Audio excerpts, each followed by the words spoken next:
And we're back. And some of us are terrified, some of us are excited. You know, typical boss fight emotions. It's fine. I'm gonna pet that dog. You sure can try. It is a full action to try to pet the dog.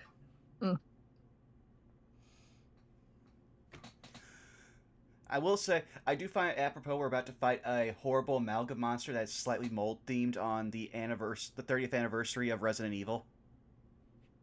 See, I would like to think that I'm clever enough to have planned that. Unfortunately, I cannot take credit. Listen, serendipity is easily one of the best things about the Domains of Dread. Let's just take it. Yep. I just saw the title you gave this episode on stream, and dear gods, I really hope we're not fighting Rot. We are gonna get bodied. I did not make a single bolus to prepare for this shit. So this is going to be really interesting, Leah. The threads are in fact crossing. Yeah, Citric just pops in to call. Okay, everyone, I'm ready. We just get the hi, hello. Hi, hello. But speaking of people who are in fact here, shall we start going around the horn?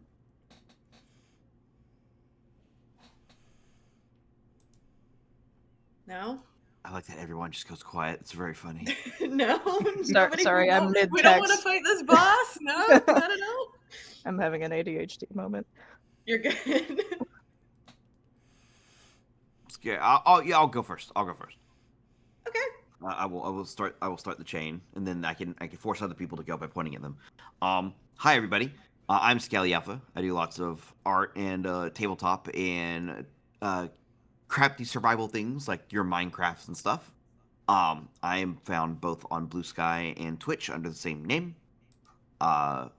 Big things this coming week are the Analog Horror Spooky Squad on Monday evening. It will be Gigi's birthday, so we're going to be watching exactly what she wants to watch, and it's going to be the entirety of the Kane Pixels Backrooms series to prepare for the Backrooms movie in late May.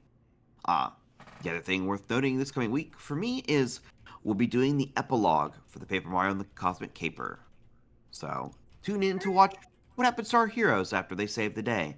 Maybe a fun thing or two as a reveal for something upcoming. And that's really it for me. And with that, since somebody just so happened to say a very quiet little hooray, I'll make them go next, Saris. Well, you can find me all over the internet at TixDixel. I've got quite a bit going on here and there, prepping for some stuff that's behind the scenes, and also doing some streams all over the place. Like for example, tomorrow, we should be life permitting, stairs vaguely in the distance. We should be doing some more Lancer over at the Musing Thalia's channel.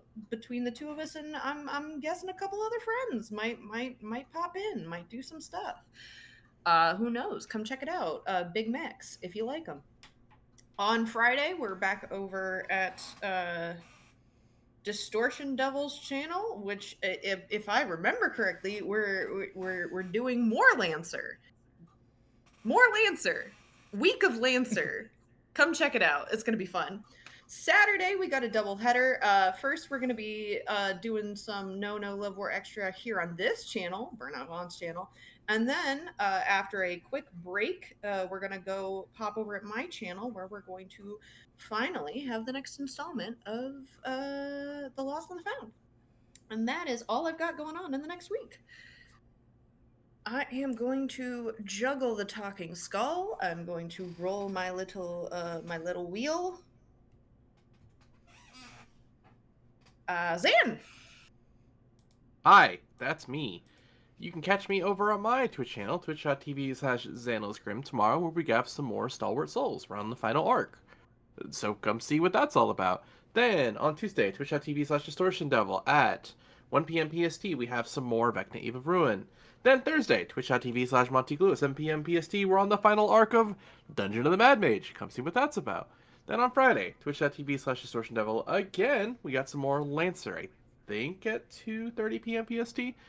Then on Saturday, twitch.tv/the unexpectable, 6 p.m. PST, we've got part 2 of Throne's Guilt. Aside from that, there might be some sporadic streams in between all of that. You can check my Blue Sky at Sandalsgrim, where I post everything I do when I do it. That's me, as I gently bequeath the talking skull over to... has Leo gone yet? I don't think Leo's gone yet. No, I don't think I have. Here you go. Thank you. Pats the skull gently. Hi, I'm Leah. I'm here on Sundays doing either either this or masks or a suits game, a fun little superhero thing that I'm doing. Otherwise, as mentioned, it is Lancer. I'm getting back into the Lancer swing of things. We got some Lancer combat tests on my channel this week, both on Monday and on Thursday, and then on Friday we go back to Distortion Devil's channel for some more actual Lancer, like one shots, that we're gonna be doing because Cazadors is out for a little bit. So if you want some mecha content, you can go check it out there, and that's gonna be at 3:30 PST on Connor's channel at Distortion Devil. Otherwise, you can find me popping around on other people's streams or streaming on my channel at Amusing Thalia. Thank you for having me. Has anyone else not gone yet? I feel like most everyone has. Kaz, have you gone? No. Okay. All right. Dribbles tosses it to you. Thanks. I don't catch it because I have bad depth perception. Hi, I'm Kaz no! Taster Because, and you can find me on Instagram at Blue Sky at that name, and also at Sarcastic Vision. I am deep in con prep, and that's pretty much it, and that is my life. Skelly, did you go? You started. Okay. Now it's just Vaughn. I'm gonna go chase after the skull that I dropped and hand it to Vaughn. Yeah, thank you. And hi, you've already found me here at twitch.tv/BurnoutVaughn. You can find me on Blue Sky and YouTube at Burnout Vaughn, over on Patreon at Burnout's Bar. Yeah. Coming up this week, we don't have too much on the docket. I will be around where I am needed. And then finally we will get back to, as we've said, some more No Love War Extra with us becoming a mob lawyer. I'm sure it's fine. We didn't definitely frame our client for murder before we got made his client, so nothing bad can happen. Aside from that, then we follow it up with, as Leah said, some more action with suits as we fight our first villain in threadbare suits. I've questioned my idea to give this guy telepathic control barbed wire, but I think it'll at least look cool. So, but with that out of the way, it's time for us to get our theme song so we can fight at this boss.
Good.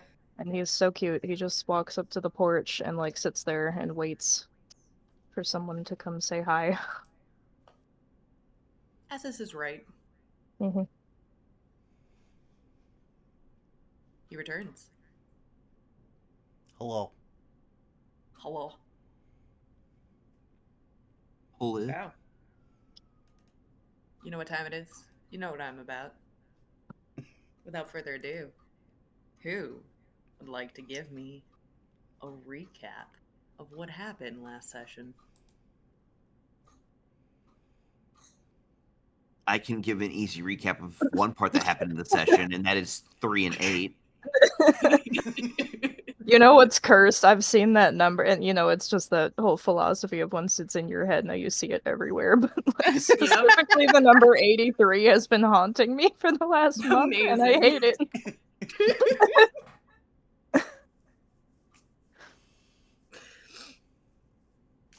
I mean, that is one thing that happened for sure.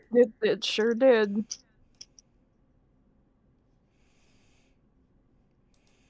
Did anything else happen? Was that it? Yeah, Skelly, I feel like you accidentally volunteered yourself for the whole recap now. Well, other than that, we did do some comparative talks inside the cave. Did a little more looking around. We also, there was more that happened in this area besides just the 3-8 joke.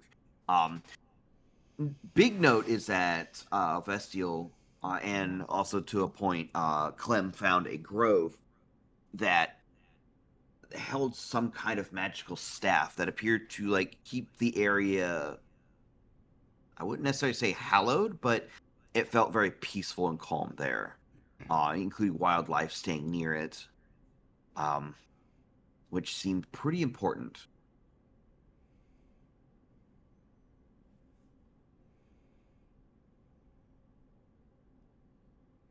And I believe Ophestio kept the staff, if I recall right. Yeah. Other than that, we have been tracking. We decided as a collective to track down the thing that came out of the tree line when we exited the cave, because it is clearly connected with the cult activity here, and could be a problem if left unchecked.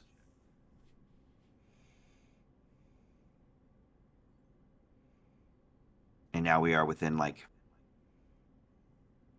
extreme close proximity from it. And I believe that was about it. It has been a bit since we played, so I'm trying to recollect. Yeah. I'll open it up and ask if there's any details or anything that anyone else feels is important and wants to recap or add to the recap.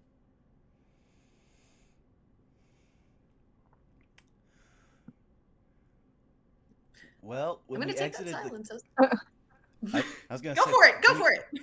When we exited the cavern, we actually did finally get the answer to what is and where is the Caries Lupus, and the answers were a horrible amalgamation, and just across the river over on that shore, which was what led us to this mist-infested forest, which again may have had some mishaps, some Benny Hill music, some screaming, and I'm trying to think here. There was also the moment in between Lena and Clem where they had a heart-to-heart as two different people looking at different perspectives of being former members of the cult with no name, and the baggage that it does entail. Oh, absolutely, that did happen. That was a pretty cool moment.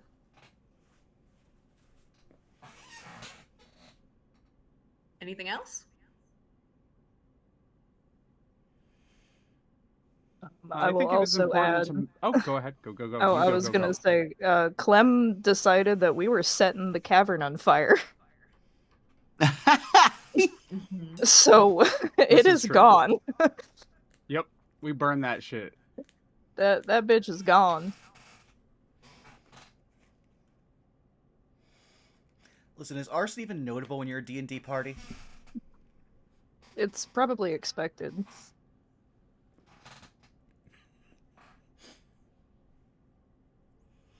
This bodes well when we get back to Scald. And Leah, did you want to add anything else? I was just gonna point out that we wrapped up with the cave that we were exploring at the beginning of the session, so we kind of got summed up. So cool. Yeah. Cool. All right. Since Skelly, Kaz, Vaughn, I'm gonna go ahead and give you one too, Leah. And you know what? No, I'm just gonna make it interesting. I'll give this to all of you. Do you all have inspiration? If you do not, take one. If you do, I have something else for you. Ooh. I do actually have inspiration. Yeah, I do as well. Samesies. Though I think I spent mine. I thought you I did. think I thought I spent mine, but I think I'm just gonna go ahead and mark it off. I'm pretty sure I spent mine. Yeah, I thought you spent it on somebody else actually. Yeah, I'm gonna spend it and then just re-add it. There we go. Mhm. Move on. Mhm. Vaughn? Yeah, I have it. Zan? I also have it. Okay, so Leah, give yourself a die of inspiration. Everybody else, something that I think is gonna make things a little fun, a little interesting. Could help you, could not. Each of you are allowed one DM D100 roll. I will not tell you what this means. I will not tell you how this will impact the oncoming session. But you have it. And it will do something. I will tell you this. There's a specific time to use it if you are going to use it during the oncoming combat. And that is at the very top of the round. Okay. Without further ado, are we ready to get started? Yeah. Oh, I am still loading. I posted my answer. Let's fucking go. Let me double check something really quickly. Amazing. So, the five of you arrived in this area, whisked from one location by the mists, here now, surrounded by a dead wicker tree, a bunch of live trees, a hollowed out stump of a very ancient looking tree, surrounded by various mushrooms of which seem very familiar, active spores that seem to glitter in the moonlight, and of course the ground of which has been seemingly stained with almost an inky sort of substance, more like grime or sludge rather than ink, but it has that sort of blackish tone as it seeps into the soil. You hear, as we open, the sound of crunching and creaking, like bones moving with some resistance. You hear rustling of branches and ferns and foliage bending at the will of some greater force. It sounds close. Incredibly close.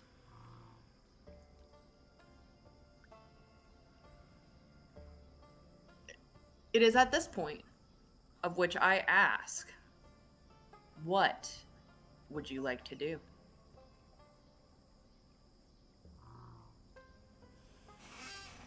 Saris, would you like us to roll initiative to arbitrate us moving forward, or would you like us to kind of do it more fluidly at the start?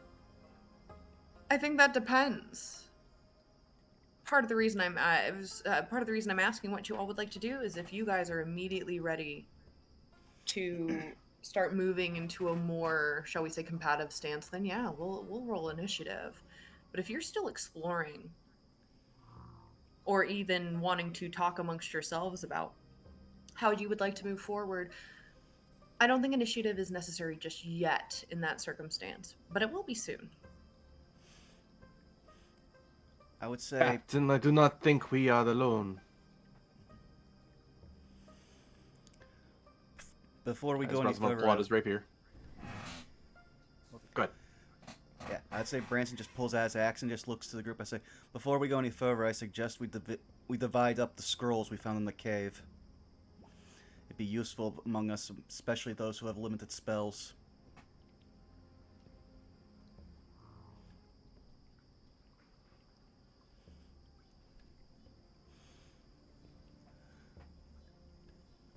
I'll take the... Festio, I believe you were the one carrying them. I only have the ones that don't work.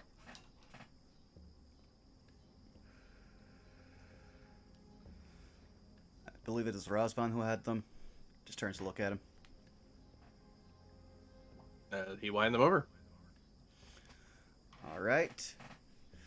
Branson will pocket the scroll of Animate Dead and hold out the rest for anyone. I believe there was a Wither and Bloom, and I can't remember the other.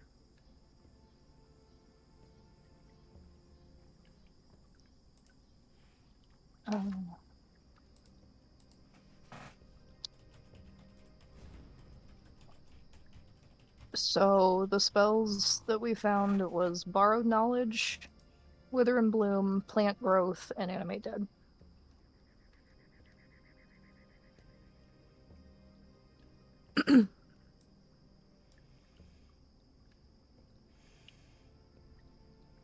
Alright, well, I claim the Animate Dead spell unless anyone else has a plan for it. Take it. Cool.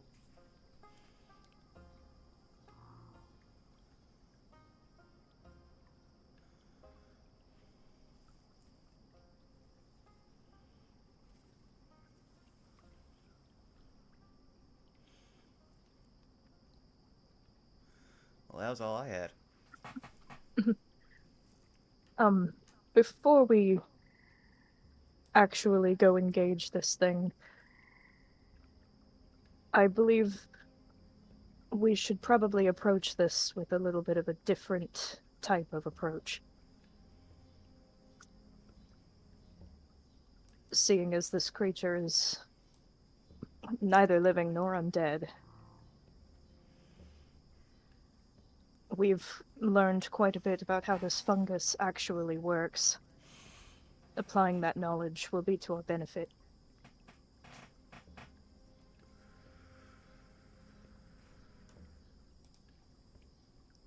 It sounds as though you have something particular in mind.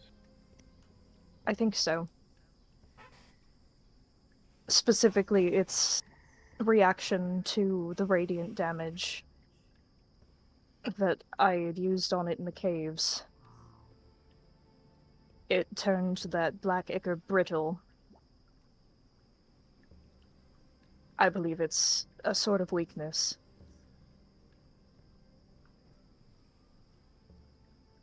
And on top of that, if you think about it, it isn't going to respond like a normal beast would. You can't approach it by going after its vitals. It doesn't really have those anymore. I think a more logical approach might be more along the lines of dismantling it. If it no longer has access to its parts, it loses its strength.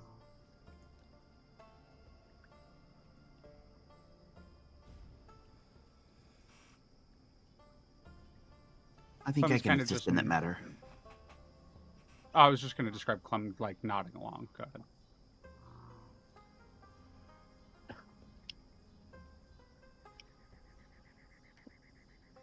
My Skelly, thought... could you Oh. I'm so sorry. I was just going to ask if Skelly could repeat what he said. Oh, certainly. Elena just said, I think I can assist with that. Thank you. Please continue. My thought is that this thing is probably absolutely riddled with mushrooms and black ooze and whatever else. If enough of you all can deal enough damage to open up some openings in its body, then I believe Branson and I have the ability to potentially render it weak.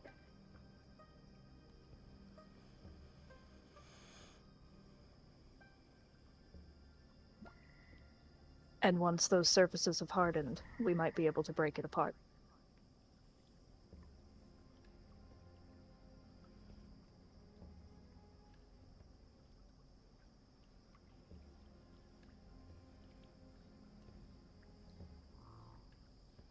I can see no better plan. It sounds as though you've thought about this. Very well then. I will do what I can to weaken the beast. But if this is the plan, then Branson, Festio, the two of you need to stay back. Be careful. Because if you are what we're relying on to turn the tides in this fight, then no matter what happens to those of us in the front, you have to prepare. You have to maintain the course.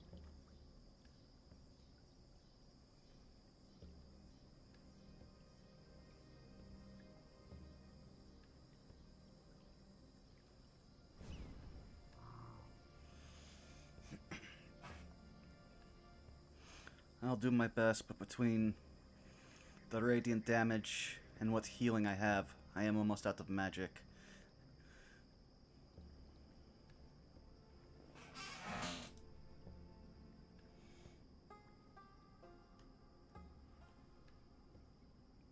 We'll make it work however we can. But I'm good enough to throw quite a bit at it, I think. So, Branson, if we do need to rely on your strength more, that's okay.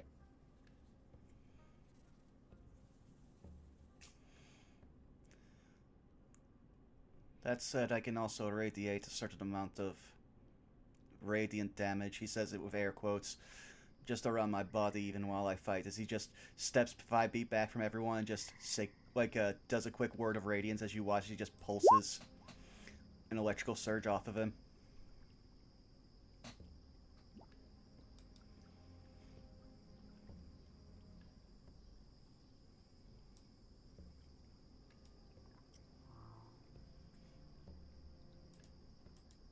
Watch as when that word of radiance goes off, Branson, a few of the nearby mushrooms sort of bend as if moving away from it.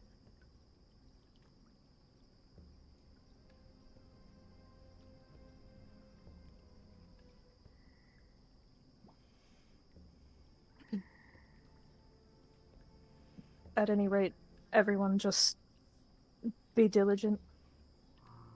We don't know how this thing sees, how it feels our presence.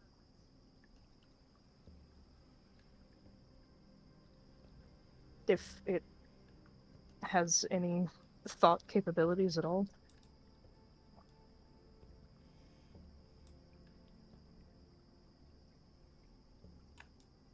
It's I hard mean, to we say could what always try talking to it. well, considering I have spoken with this fungus and it has not gone so well, I would not recommend that.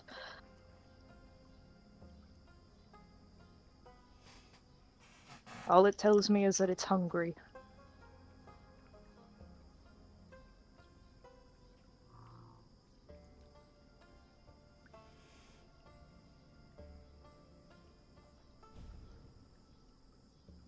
And But as Well, the then. 5 of you... Sorry. I was just going to say, well then, let's give it something to chew on. And with that, as the 5 of you come to an agreement, I would like you all to roll initiative.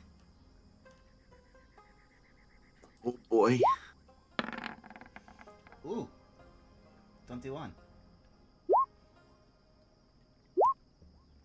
Oh, good. 16. Let's scrap swap my name. Just to double check, Saris, we are operating Omen on my turn, at the end of my turns, correct? Cool. Correct. Just wanted to double check.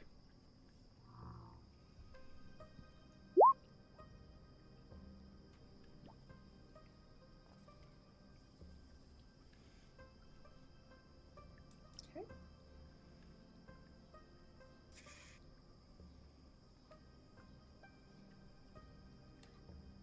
Easy enough. Alrighty. Top of the turn order. Branson. All right. I believe Branson actually has his lantern back, so I'll say with his free hand, he'll just heft his lantern out, light the way, and start heading forward. I will note, Mhm. as you cross through the grime and the ground, you find it to become difficult terrain as it sticks to your boots. And as you feel almost tendrils shooting up from the ground, trying to pull you down. This has no actual mechanical effect other than difficult terrain, but for flavor's sake.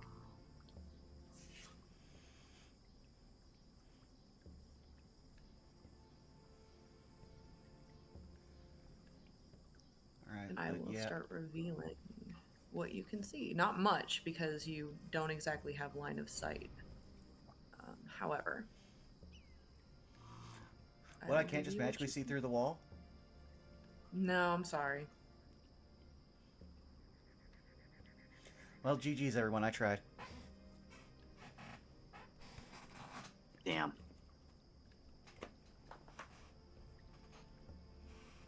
Seems you do have full cover right now.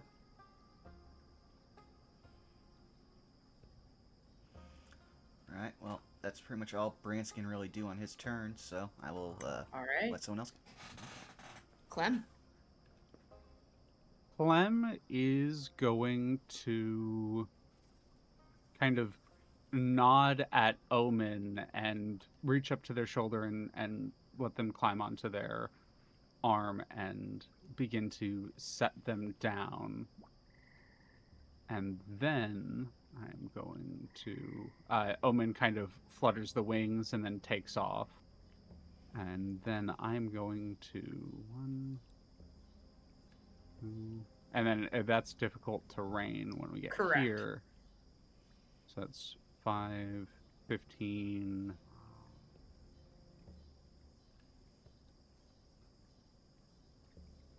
Here. Can I step here? Can I do that move? Yes. Okay. Kind of slipping behind Branson. Boop, boop. And then boop.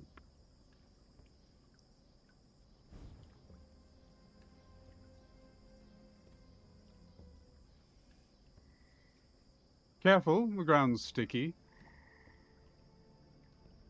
Lovely.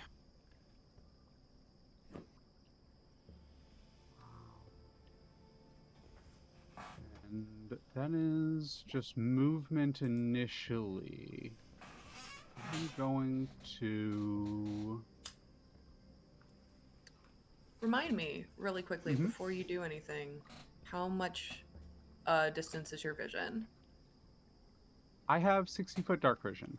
Okay. Give me just a second.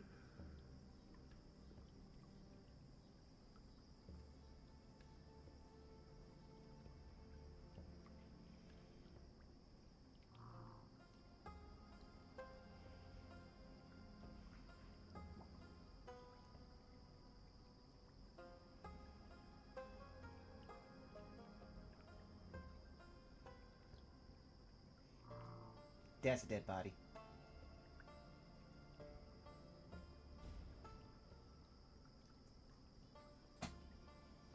I'm going to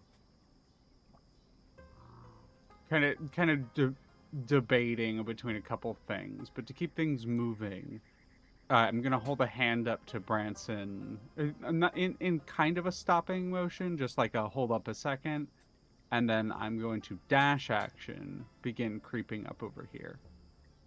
So 10, 15 to there. Okay. Let me start revealing some stuff. Yee.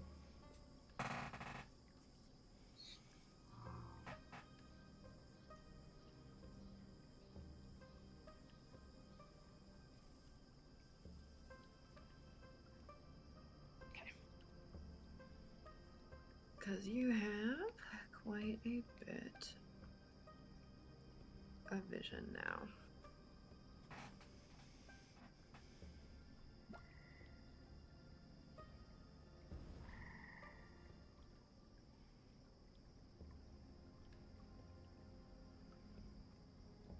And as you sneak around, you see this creature, of which I will show the art one more time. Yeah. Just briefly. And it seems to be with its 3 skulls clacking a little bit and raising and peering about, almost like a wolf sniffing the air.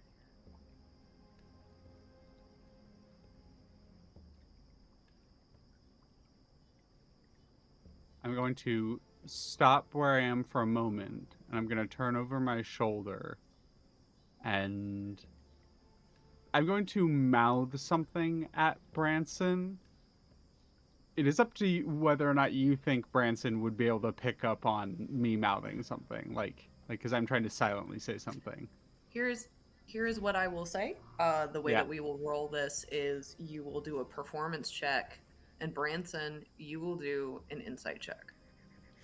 Will do. If Branson is able to roll higher than you, he can read it.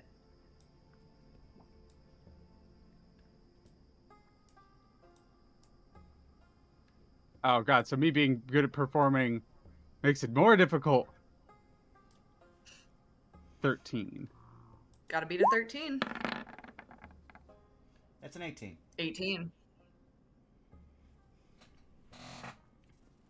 I look at Branson and I mouth. Ostensibly, I'm luring it before turning back around and calling at it. Hungry there, little fellow. Over here. Come on. Let me see something really quickly.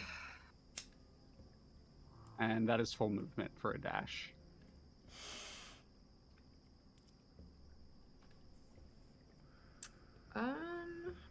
Yeah, go ahead and roll me a persuasion check.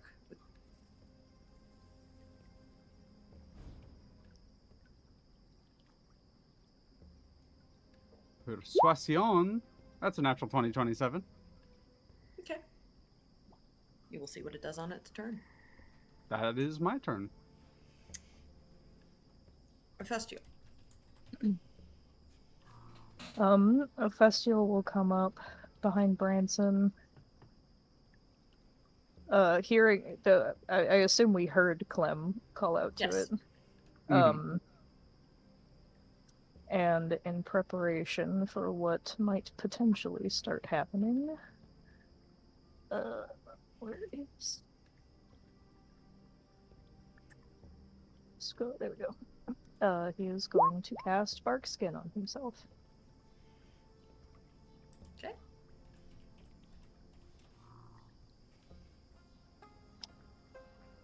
But that will be turn. Alrighty. Razvan. Razvan is going to move 1, 2, 3, 4, 5 next to Branson. Give a bit of bardic inspiration to the captain as a bonus action. And then as an action, he is going to dodge. I think it's the best thing for him to do. Okay. Lena, your go. All right.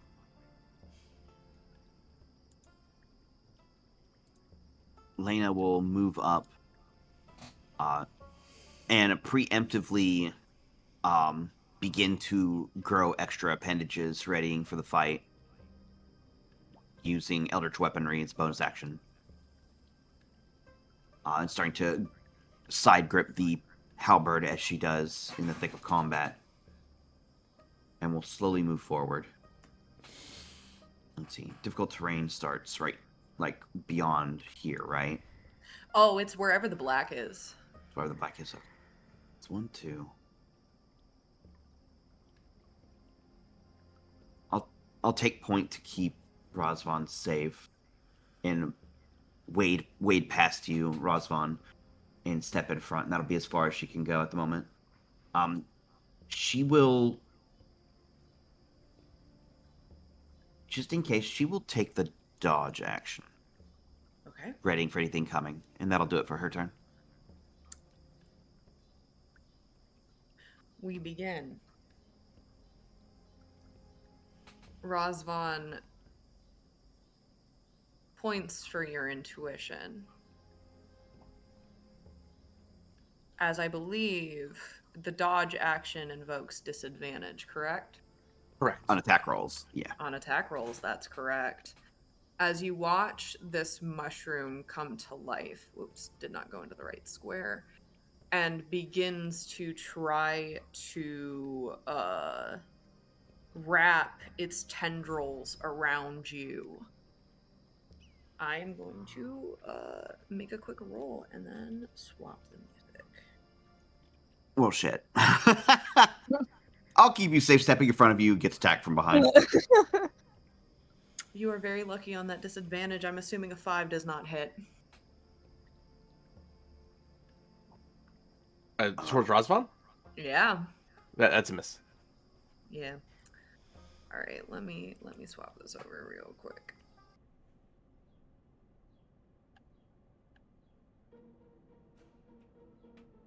As initiative is officially started, with that in mind, Clem, you watch as clack, clack, clack, clack, 2 of the jaws of the set begin to clack and creak. And you watch as... Okay. From the ground, 1... Oops. Oh, come on. Roll 20. There we go.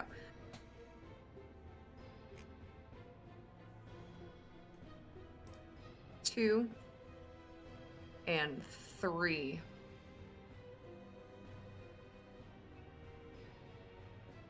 Mushrooms all emerge, orange and yellow. I know the icon shows purple, orange and yellow pop out, and you watch as tendrils emerge from the ground.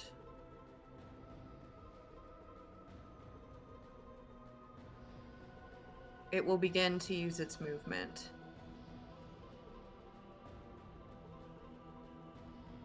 First moving a little bit this way, and then moving a little bit this way. You watch as it does so.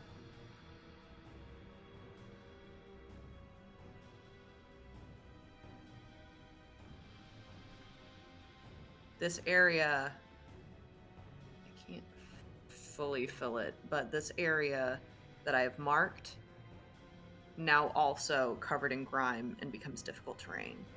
And that is the creature's move. Top of the turn order. Branson. Seeing this, Branson will at least try to hobble the mushroom, and he'll hold out his hand and shoot out a sacred flame.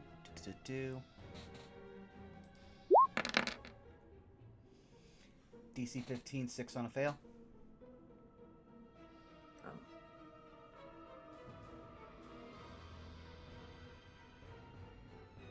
And that is... I regret to inform you, unfortunately it succeeds. Ah. Well, as his lightning goes wide, Branson will just look to the group and be like, "Stay away from the grime. It's where it thrives." And he is going to move to try to at least intercept the Caries Lupus. So 1, 2, 3. Since he already used his action, that's all he can really do at the moment. But at least he's right there. Alrighty, next up, Clem. As you move up, Clem would go, "Bronson, be careful, stay back, remember the plan." And then move up. And on my turn, I am going to bonus action. We're going to see if this even does anything, but I'm still going to try it nonetheless. As I bonus action hex this bitch. Okay. I'm going to give it disadvantage on strength checks. Okay. And then I am going to punch it. 1, 2, and... Actually, I think flavor-wise, it's more interesting where I hex, and then before moving into punch, if it's okay with you, Saris. I'm fine if you say I'm already moved in. You've already moved. I'm sorry. Okay, that is fine. In which case, I punch it. Okay. I was just gonna cast Eldritch Blast instead before I moved in. But nonetheless, that is 4 bludgeoning. And does necrotic damage even do anything?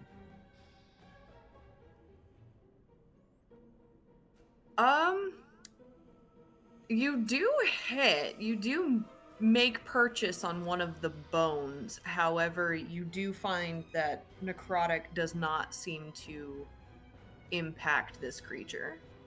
In any form. Okay, good.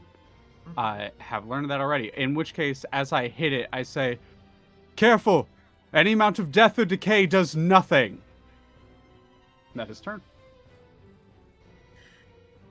Alrighty, next up, Ephestial. Seeing this spore creature spring to life next to us, he's going to react to it with a shocking grasp. Or a 10, if that hits. A 10 does hit. Alrighty, that'll be 13 lightning damage.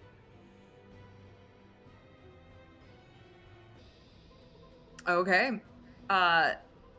It sizzles. And as it sizzles, you begin to hear a ringing, a shrieking in your ears. Roll me a wisdom saving throw.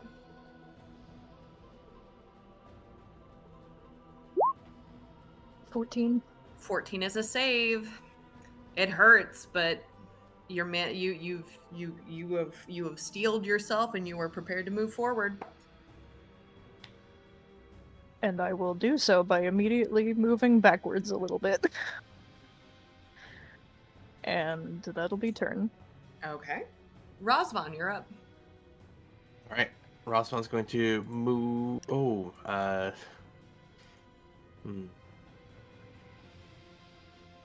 Yeah, Rosvan's going to try and move in. Okay. Any reactions or? It does not seem to react at this current Okay. moment. Good information. So 1, 2, 3, and 4. Now, All right. question. Are you planning on using your action to climb the rock? You It is maybe a jump. big boulder. You can jump. Got it. You can Would that jump be? with partial movement, or you can use an action to climb it. We'll jump. Is that athletics or acrobatics? Yes, athletics. We'll use the action to get up there, Okay. and that'll be turn. Alrighty. Lena, your go. All right. Not wanting to leave Festial to deal with this by themselves, Lena will kind of turn and pivot and just try to lash out at this thing with the halberd. Okay.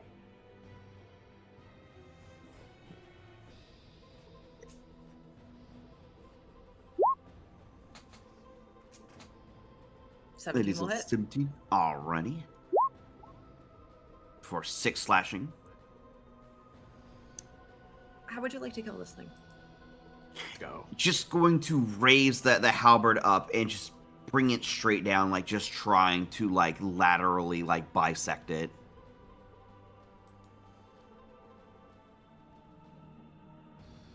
and it like like chopping mushrooms for dinner. Your halberd slices straight through, and it just two sides fall over to the ground. She'll give a sharp exhale, give Ophestial a nod, and then begin moving up with her movement. He nods back and then realizes you can't see. So this will be 10, 15.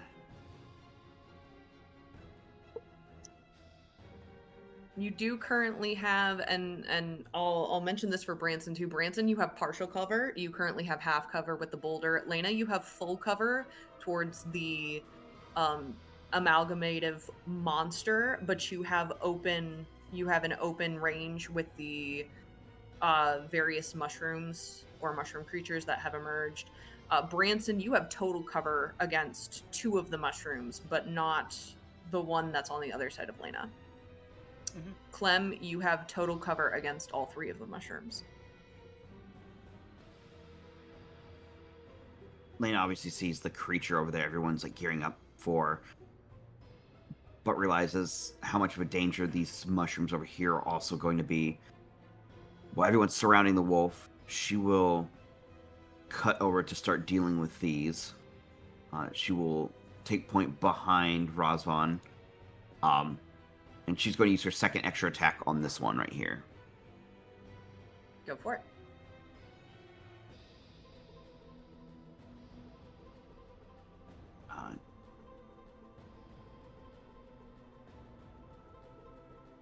She will use.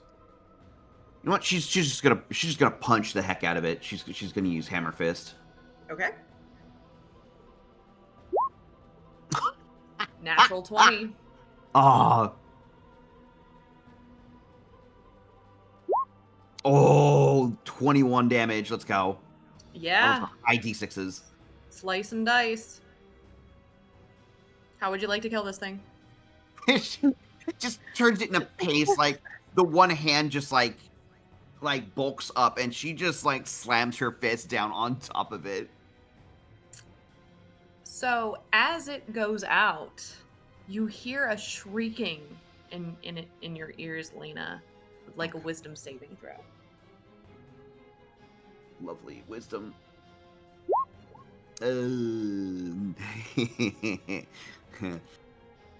No. Unfortunately, it starts to get to you. It's very high pitched. I apologize to anyone who has tinnitus, and that is 3 points of psychic damage. Alrighty.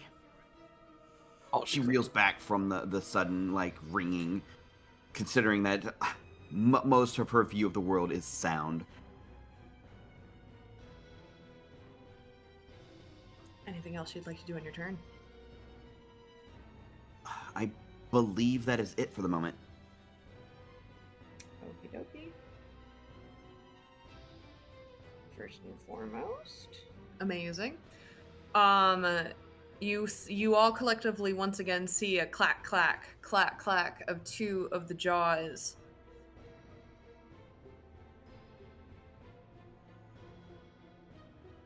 As more of these creatures begin to rise. Then, in this moment, beginning to recognize that it is, for lack of a better word, surrounded, you watch as almost I would say it's very uncanny, but this creature shifts into more of a aggressive stance, almost ready to pounce. If it could snarl, it would, but instead, you all of you, including you, Ephest, you'll hear a distorted mockery of a wolf snarl enter into your ears as it is going for its first attack. Okay. All right. The first set of jaws, Clem, go after you for a bite. It lunges down with its jaws and does a 16 hit. Meets it, beats it. Okay. That is going to be 6 points of piercing damage. You watch, Clem, and I'll let you flavor how you react to this. You watch the second set of jaws go in for another, only to miss on a 6. Clem is like struggling, kind of shoves the arm into one of the jaws that they know are protected with chains, and a little bit of mist almost seems to explode from its mouth as it just takes away some of my temp HP initially. And as the second bite goes in, I full on shove the chained hand and grab the lower part of a jaw, like keeping a dog from biting. Like you grab the lower end of the jaw and just are holding it there. And then on the last one, unable to reach Clem, the third jaw instead moves towards Razvan. Razvan does a 13 hit. 13 does not hit. Okay. And that will bring us to top of the turn order with Branson. All right. Seeing how, am I able to see the 2 mushrooms that are also behind it over here? It's a bit difficult. You would not be able to, unless it's an attack that would like go through, so to speak. You have something that doesn't require line of sight. If you have something that requires line of sight, you would not be able to hit it. No. Yeah. It's a spell effect basically for if I could see it, but if I can't see it through there, then that's fine. Okay. But yeah, Branson will just look at how it's starting to like flood the field with creatures, and let out a roar of his own as do. Where are you? Channel Divinity, Roar of Vengeance on the Caries Lupus, and these 2 mushrooms, as those are the ones I can see. And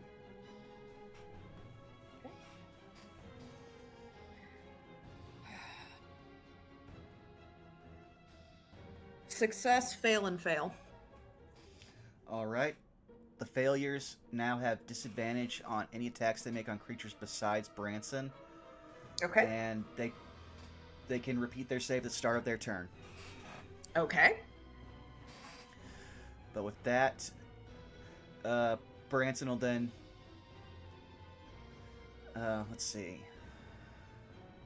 this thing, remembering the plan, he will move over here and try to interpose between the 2, and then leave spot for Lane and move in, and that'll be his turn.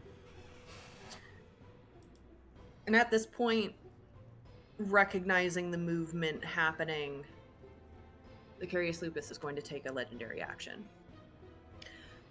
You watch the 2 of you, Clem and Razvan, as it begins to shake like a dog would. But as it shakes, all of these multicolored spores burst into the air in a giant cloud, and I need both of you to roll me Constitution saving throws.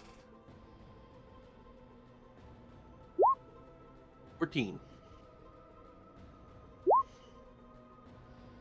16. Unfortunately, a 14 just fails. A 16 succeeds. Razvan, you feel yourself almost beginning to weaken. In this moment, you take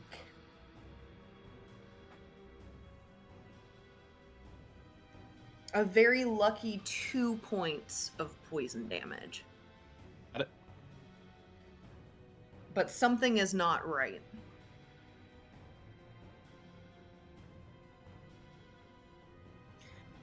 And that'll bring us to next in the turn order, Clem. Saris, I totally understand if, forgetting is part of the game, and, that is it, but I also forgot to take Omen's action at the end of last turn. I wanted them to do just one thing. Do you want me to just move on and do that this turn, or are you Do okay it this with me turn, yes. Okay. In which case, Omen scrambling, let's say, because they did not act last turn, waiting for an order and then deciding to take it this turn, I suppose. They go invisible. That was all I wanted them to do. And then flies into the air.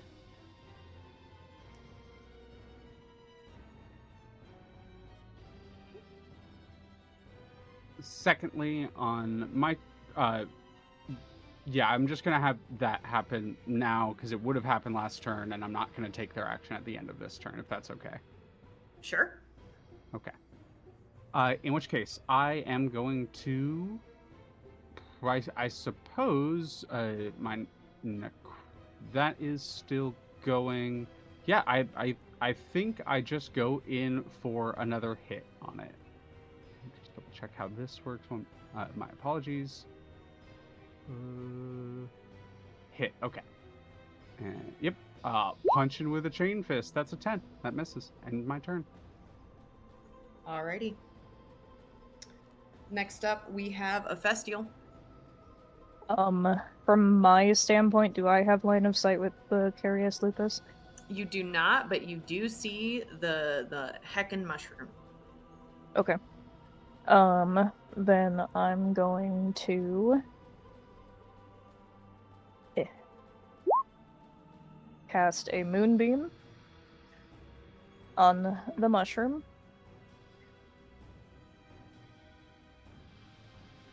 Okay. To play the tab flipping game. Hold on. Hello. Hello. Oh, okay. First, it didn't work the first time. So that's a 21. Ignore the second one. So, interestingly enough, in this case, I believe it just takes it's just a saving throw, correct? Yeah. Yeah, you didn't need to roll. Oh, my bad. But go ahead and roll me 2d10. Will do.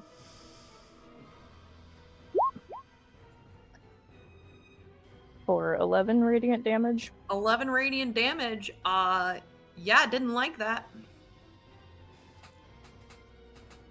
It is still up and writhing, but it did not like that.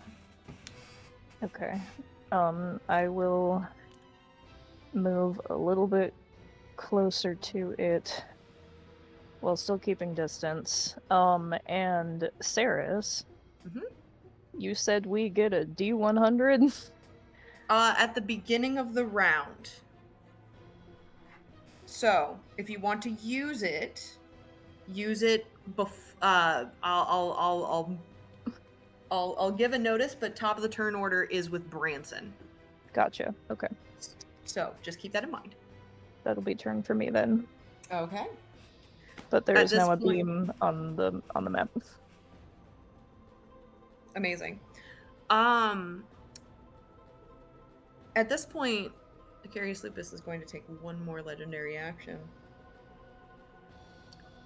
And you watch as several tendrils begin to emerge from its body and attempt to sort of snap and whack in a variety of different directions, mainly in the direction of Clem. Clem, I would like a dexterity saving throw. Happily. Here we go. 13. Is that a failure? It is a failure. Okay. One moment.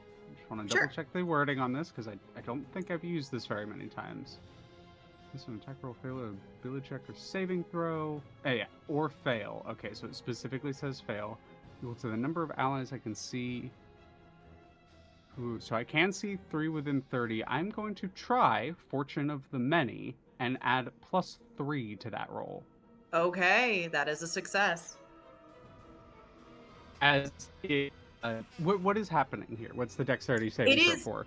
It is essentially you are trying to get out of the way of the vines. You are reacting to the random assortment of vines coming at you. I'm dodging, and I see a couple of them coming towards me, and I look over and see Lena specifically in this case kind of moving to fight, and there's that moment of wanting to keep its attention, wanting to keep, stay an active target, and a chain shoots out, and I kind of grapple and wrestle with some of the vines a little bit in order to avoid them. You do take, because it is halved. Yep. To your great success, you only take 3 points of bludgeoning damage. Oh yeah. Another burst of mist is more temp HP, but I'm still going. All right, bringing us to Roswan. All right. Rosvan is going to attempt to cast Bane on this creature. Okay. So they will need a Charisma saving throw. And what's your DC? DC is 15. I was gonna say I can't see it for some weird reason. Yeah, it fails. Okay. The target must make a D4 subtractive roll for any from attack or saving throw. Okay.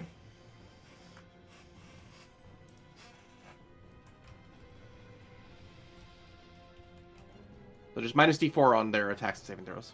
Yep, got that. Noted. And then bonus action, throw a point of bardic inspiration towards Clem. You just get a thumbs up. That will be Rosvan's go. Alrighty. Lena, your go.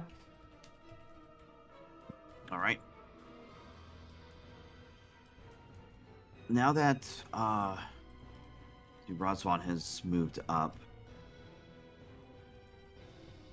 fight the mushrooms. I'm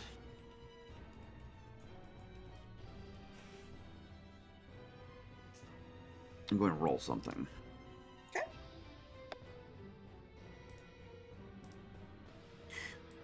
Lena sees Rosvan move up to tackle the mushrooms and looks back toward the Caries Lupus. And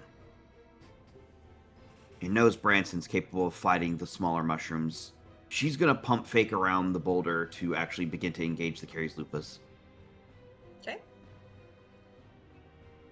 We'll go up side by side next to Clem, brandishing the polearm, and we'll ready a halberd attack and some of her Hydra-like claws to come in for a flurry of attacks. Okay. First one will be a halberd swing.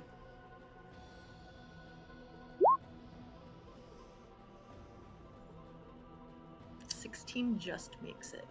Just makes sick. For 8 slashing. Okay. And then as the halberd almost gets pike stabbed forward, some of the Hydra-like claws come out and slash at it wildly. So it'll be 2 splintering claws attacks. One is the second extra attack, and one is a bonus action. All right, that one's definitely a miss. Yeah. Oh, they're both a miss. Damn. I'm sorry. No, that's okay. That's okay. That's okay. We're good. We're in this. All right, that will do it for Lena's turn.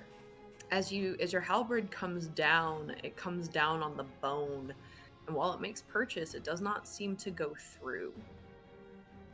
Like there is some resistance there. Alrighty. And that is Lena's turn. It is now the creatures and the layer's turn. I have to make a roll. It is roll time.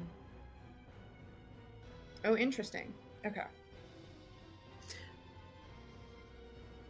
As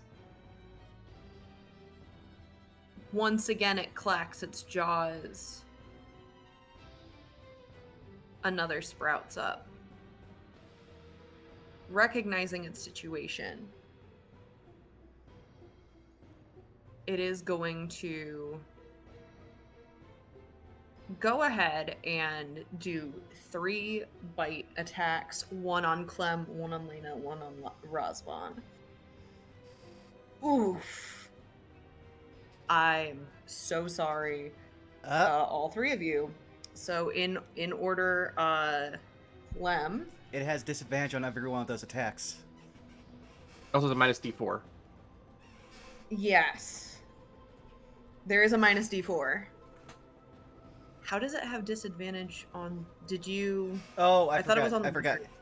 Yeah, no, I lost. Yeah, track of I what thought it was on the got. mushrooms. My bad. But yes, even with, so for your information, that was a -3 to what I just rolled. Mhm. I still believe all three of them hit, but I will double check. The first one was a natural 20, dropped down to 17, for a total of 19 on Clem. Absolutely. Okay.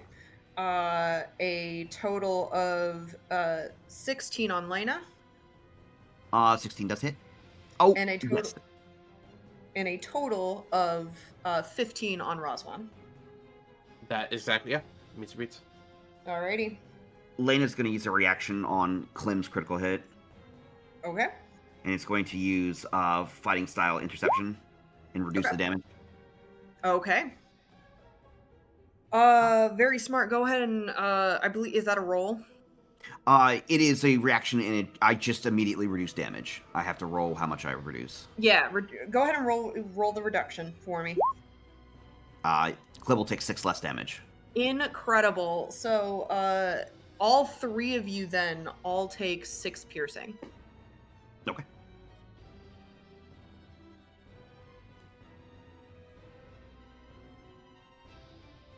The first sign of red on Clem's attire as the teeth have finally broken through the temp HP and they're starting to get cut up.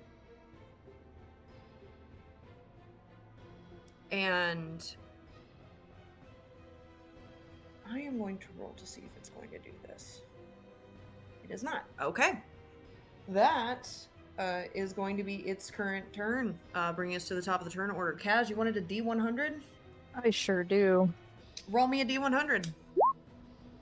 44. 44. Amazing.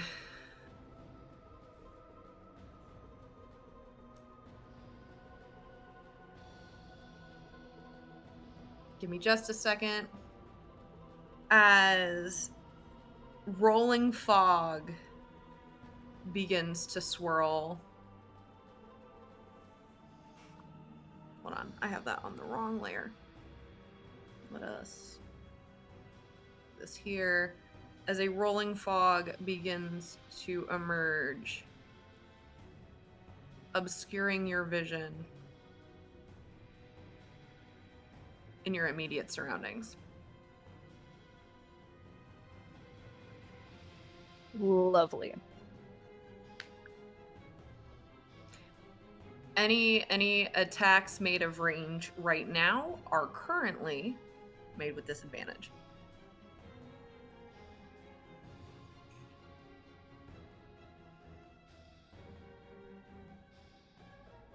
All right, Branson, you're up. All right, seeing that more of these things are starting to pop up, Branson will try to take out as many as he can at once. So he'll just let out another roar as Word of Radiance, DC 15. Okay.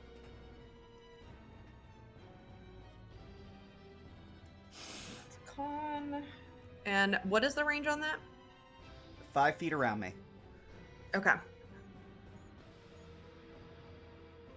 Both fail. For 6. All right, they both take 6. Yep. They're both going to use their reaction as you hear a high-pitched shrieking in your ears. Go ahead and roll me not 1 but 2 wisdom saving throws.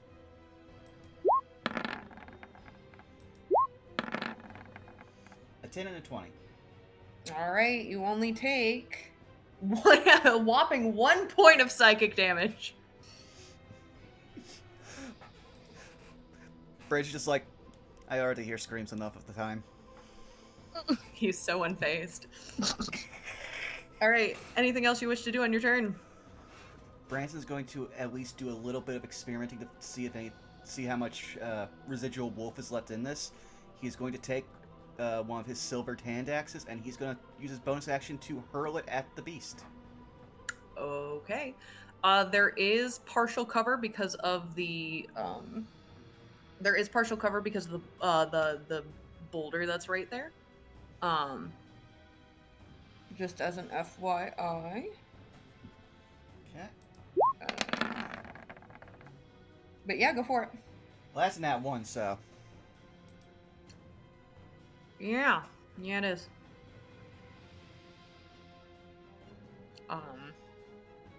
You watch as the axe like hits the side of the rock, the giant boulder, and like falls to the ground below.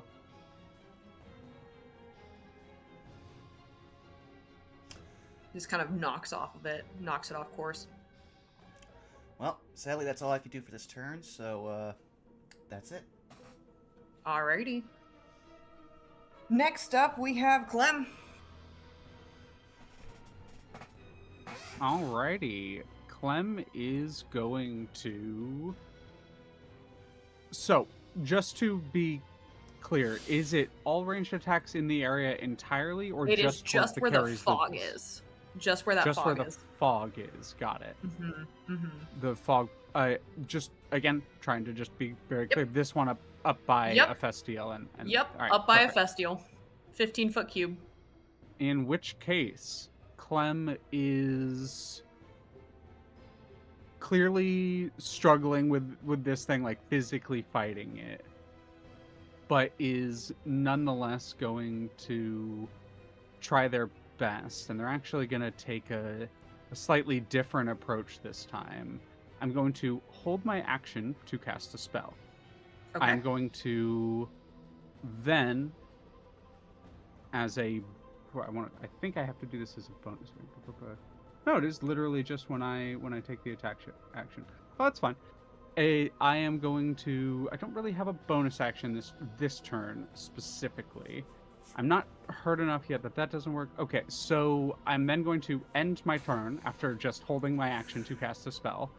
I'm then going to, at the end of my turn, have Omen fly a little bit further in the air, and then Omen is going to I'm going to cast Eldritch Blast through Omen, Okay. and you all would see that Clem ostensibly just at one point reaches up towards Omen, and Omen, while flying there, mist begins to form around them, and it's very different than Clem's Eldritch Blast. It's not chains, etc. It is just tendrils of mist that seem to emanate from where Omen is, and while Omen is invisible, I'm going to have advantage on these Eldritch Blasts.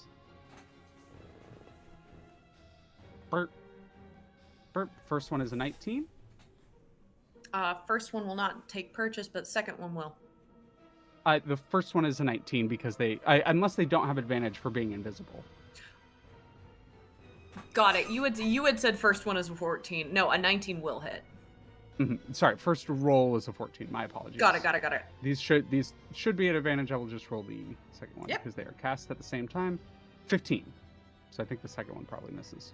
That one does miss as well. Yes. All right. In which case, that is going to be 3 points of force damage. 3 points of force damage. You hear the creaking of bone and twig as the force beats against it.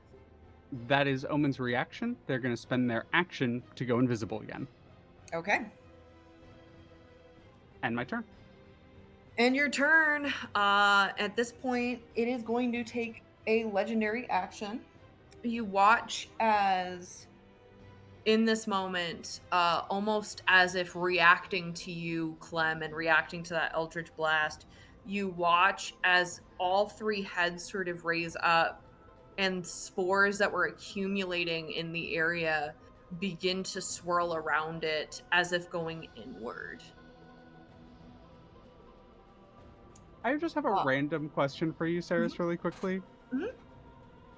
When I hit with Eldritch Blast, it allows me to pull something 10 feet closer in a line. If Omen was flying above it, would it lift it up in the air and then drop it 10 feet? I'm just curious. I would say no, because of how big this thing is. It would probably just drag it closer to Omen. Okay, yeah, that is fair.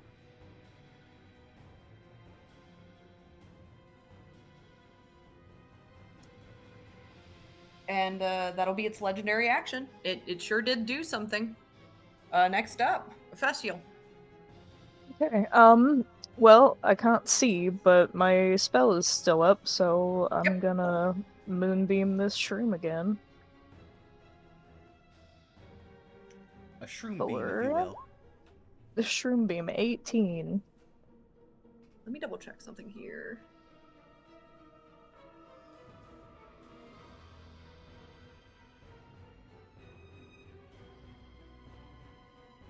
Okay, so this, for your information, so this is just happening. If you would like to use an action to change where it is located, you can do that. However, it is still just up. What ends up happening is it's based on whenever the creature enters the area. So at its turn, it'll take damage, which I think it should have taken damage before. I think that's a oops on my part. That should have taken damage. So we'll go ahead and do it now. But I won't count it against. Actually, it's just dead.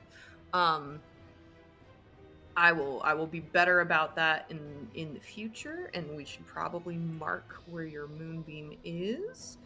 Let me go ahead and do that.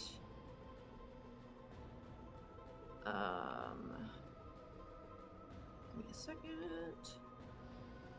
It's really fighting me on this. Come on, roll 20. There we go. You can do it.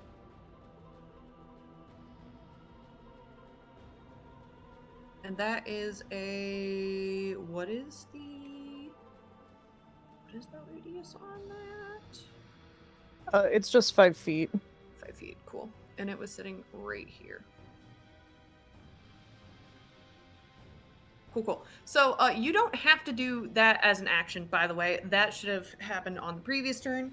It should have taken that con save, and it should have taken that damage, and it failed the con save, and it took the damage. So you still have an action.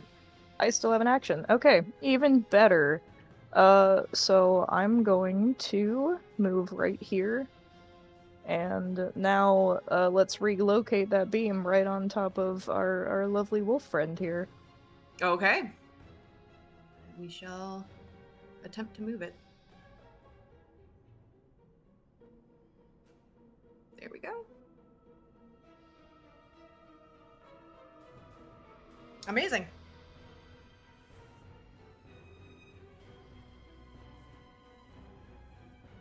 And on a turn. So I need to roll a con save for the doggo. Correct.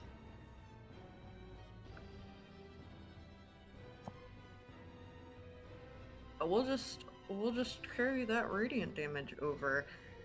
You watch as this thing begins to like writhe and snap and like almost pulsate as this moonbeam drops down on it. You all yes, in that radius. Yes, because yep. In that radius, all 5 of you are going to need to make a wisdom saving throw.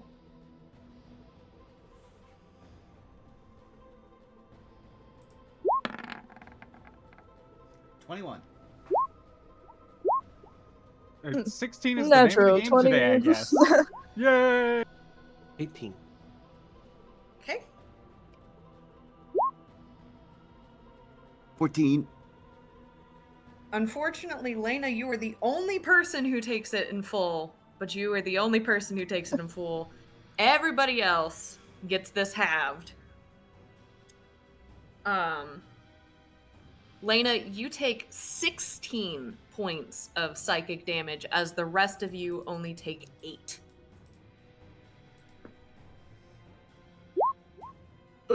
There goes Bane. Owie. Okay. Damn. I will also need that con save for Barkskin, or actually not for Barkskin, I'm sorry, for Moonbeam from Kaz. Oh, yes. Save. 15. All right. Bane is gone. But Moonbeam is still up, and what was Clem constituting? Hex is technically up. It's not the necrotic damage isn't doing anything, but if it comes up, it does have disadvantage on strength checks. Yep. If it comes up, If it comes it has up, not yet come up. Hey, if it tries to grapple someone, it Yep. has disadvantage. So you know, Yep. I've got there's a purpose behind It might. You don't know. It might. I mean, doggos do love tugs of war. No, they sure do. Quick, someone get it a rope. I summoned giant Kong with peanut butter. It is still a Festial's turn. Oh, no, I am done. That is You're turn. done. Okay. Yeah, it's going to take another legendary action. You watch in response to that, as it once again shakes its body, releasing another cloud of spores. I need Clem, Lena, and Rosvan to make a Constitution saving throw. Other one? 15. 16. Okay. And then Clem, Yeah, sorry, I was just getting there. you're good. Turn in. Yeah, so interesting how this mechanic works. All of you managed to save just barely. And are at this point taking no damage. But the air is becoming very, very full of glittering spores.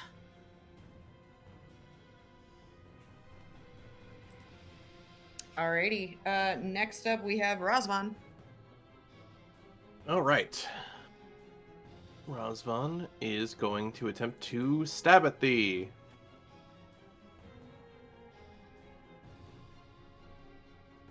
Stab. 13 to hit. Unfortunately, that will not hit. All right, we're gonna give a point of bardic inspiration to Lena. Return. Thank you. And in that moment before Lena goes, it is going to use its next legendary action, as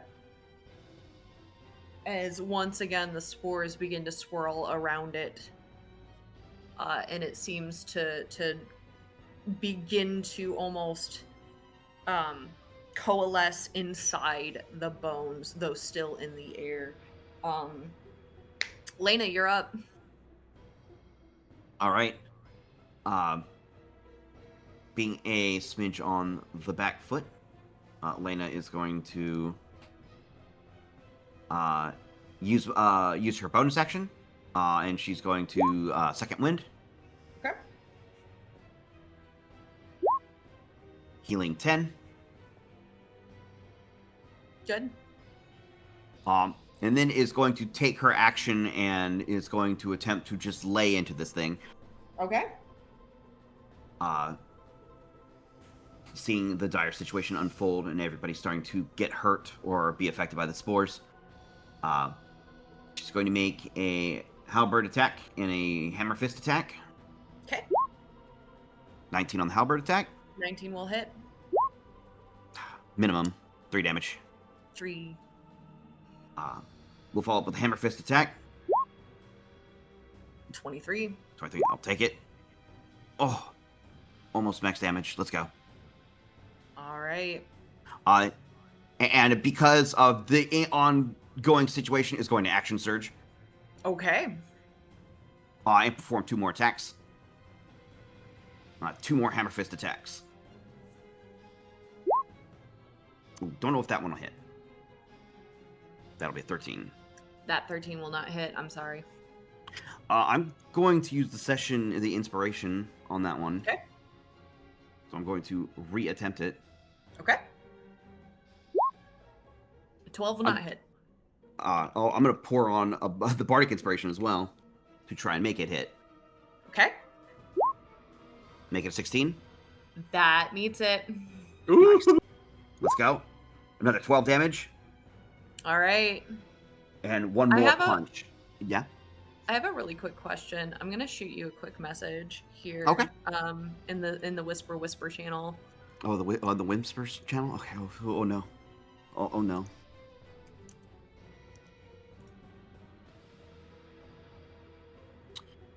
Ooh.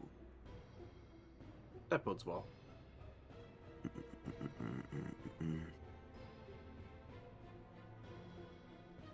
Let me double check something on that. Okay.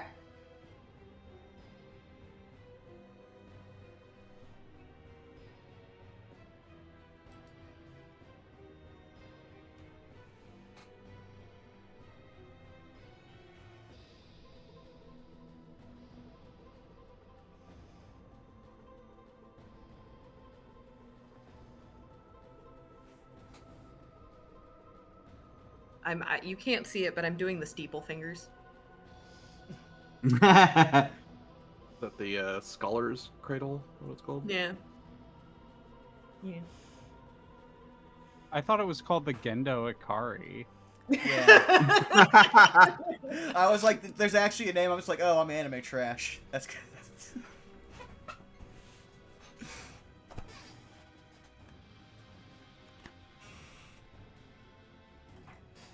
I'm gonna keep us moving right along. I while you don't look... think so. Okay, good to know. Good to know. I have one more attack to throw. Sure thing.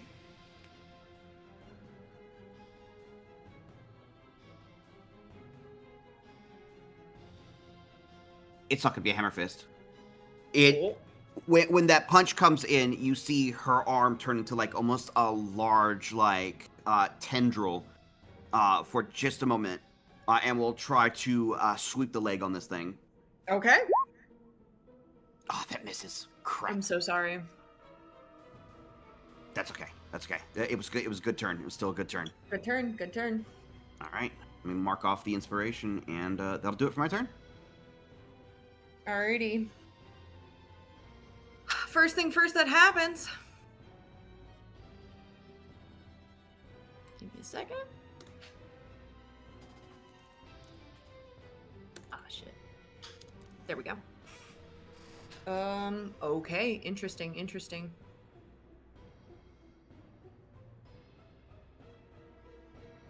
All right, one of those appears, and I have to roll a I'm gonna remember this time. I have to roll a Constitution saving throw. Is it con or is it wisdom? Wait a minute. Is it con? Con? Is it con? It is con. Okay. Roll me some moonbeam damage. Will do. My good druid. 10. 10. You watch as it, in preparation, like bares its fangs, almost clenching, and shifts away, and it is gonna move. It doesn't like this. It's gonna move. I understand that will provoke attacks of opportunity from some of our foes. It's going to move. It's not a bad move. I can't blame it. Listen, we're not playing nice. No, we're not. No one is. And I have to do a little something here on the ground. Give me just a second. As this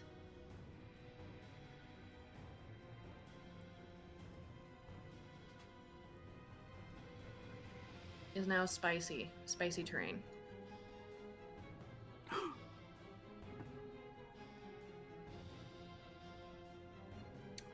Does anyone want to take their attacks of opportunity? It's not moved out of Razvan's range. It has for Lena and for Clem, Yes. but not for Razvan. I was just double checking to see if I could do anything specific with an attack of opportunity, but no, it is during the things that I would want to do. It is during my turn, so I just punch. That's a natural one. Moving on. You will note. It does not Uno reverse you. It simply walks away.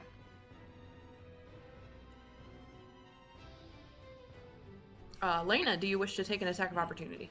I think I will refrain and keep a hold of my reaction. Okay.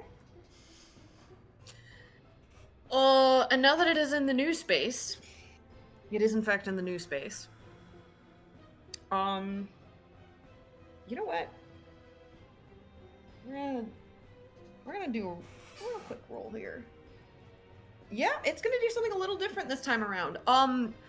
As vines begin to siege out at both Rosvon and Branson, I would like both of you to make your choice for a grapple check of athletics or acrobatics. And I know that this has disadvantage.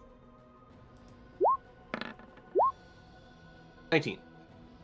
19. 12. 12. Oof. Oof, oof, oof.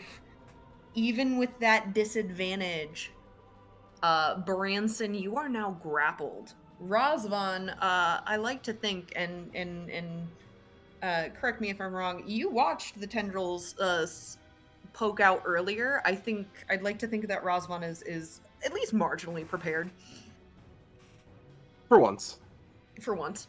But yes, Branson, you are now grappled, and that is its turn. We are at the top of the turn order.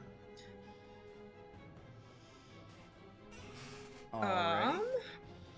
Branson. Well, seeing as this creature has created folly, and he was already doing this before, Branson will just dig his feet that are now like tendrilled up into the ground, and once more let out a roar as to do. Word of Radiance, DC 15. Okie dokie. Let me do some rolls.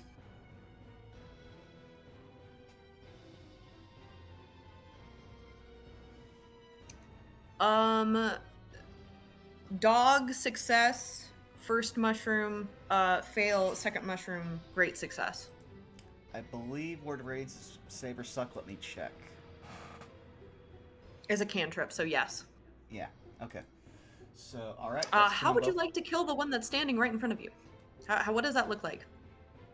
It's just literally like almost like a sonar pulse of like black lightning erupts from Branson out around him in a 5-foot area, and just fries this thing into the ground. Just turns it into like a white stalk as it crumbles. Yeah. And Branson just chokes up on his axe. And I have a quick question: how beat up is everyone looking currently? Rosvon looks good. Okay. I would say Also you looks have uninjured. I was gonna say you have line of sight on Rosvon and on Ephestial. Oh. Okay then. That feels fine. All right. Well then I'll hold off on my bonus action, and that'll be my turn. I do need one more thing from you as this thing crumbles and dies. I need a wisdom saving throw from you. 22 both ways. Okie dokie, you are mentally prepared. You've felt worse in your life as the shrieking once again rings out in your brain.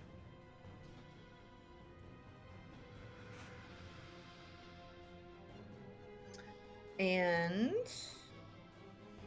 it is in this moment that we will move to Clem. Alrighty, Clem is going to. Their eyes almost like open up, like they've realized something, and they're going to call out towards Ephestiel. That moonbeam seems to be doing wonders. I'll try to hold it in place. And I'm going to move here. 1, 2, 3. And I'm going to move in for the punch. 24. Yeah, crack it. Whip it good. That's 7 bludgeoning damage. And it comes into play because I need it to make an athletics check as I attempt to grapple it. 10 both sides. Alrighty. I roll a 21. What do you mean? Amazing. 21, and I am now holding it in place. I like the visual image of this. You have I'm so sorry I have to share with this.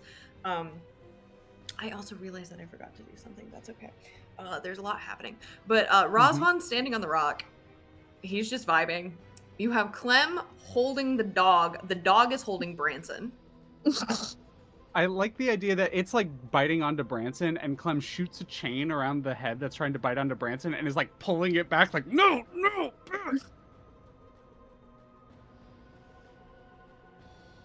Anything else on your turn? That will be my turn. That'll be my turn. However, not wanting to be outdone, we're going to fly down 30 feet to here as while invisible Omen comes up and is going to attempt to go after the mushroom behind Branson. Okay. And this is going to be with advantage as they're going to spend their action to sting as this familiar can attack.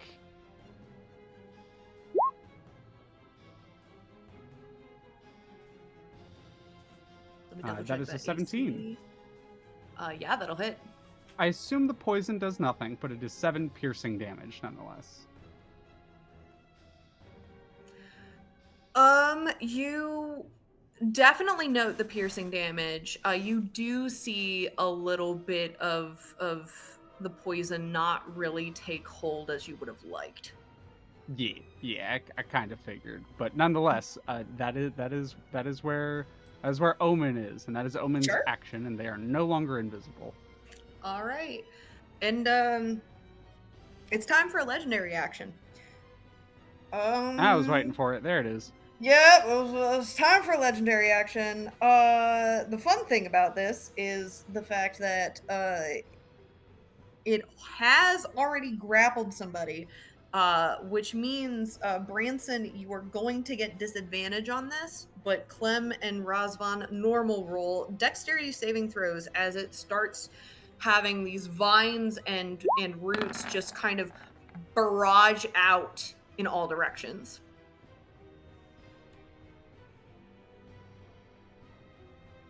Okay, 11 for Branson. 11 for Razvan, 7 for Clem. Oh no. Yep. That is going to be a total of 8 bludgeoning for all 3 of you. Alrighty. And that is legendary action. Next up, Festial. Alrighty, he's gonna take a few steps this way for visibility's sake. Actually, is Clem... No, the rock is... Okay, no, I think we're good. And he's gonna move the moonbeam back on top of Doggo. Yep.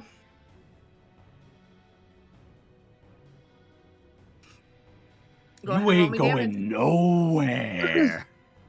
Roll damage. Yeah, roll damage. That's a 20.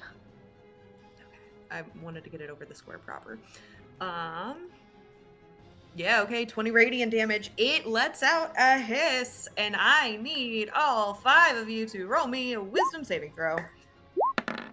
That was for the hex when I did the bludgeoning. Sure. And then wisdom save 17. The only 19. one who fails is so far. So I got Branson, I got 19, 18, 21, 13, 17. The only one who fails is Lena. I'm so sorry, Lena. Plant-to-plant communication goes poorly. All right, so half damage for the other 4 of you. That's going to be a total of 5 psychic. Lena, that is 10. Okay. The ringing in y'all's ears, and it's very uncanny. It almost sounds like a dog's whimper, but there's something really wrong and distorted about it. It's like if the dog sound was thrown through like a modulator.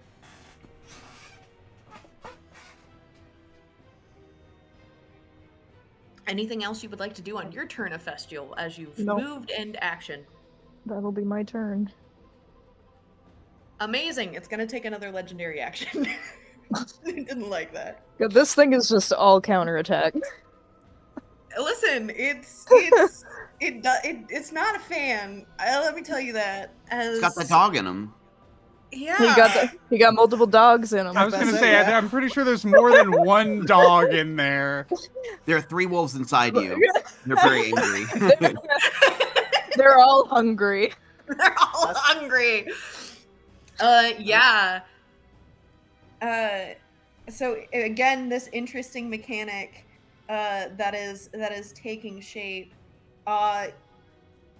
Before you still sort of see it, the spore is beginning to sort of coalesce around it. But Branson, I need you to roll me a Constitution saving throw as you are grappled by this thing.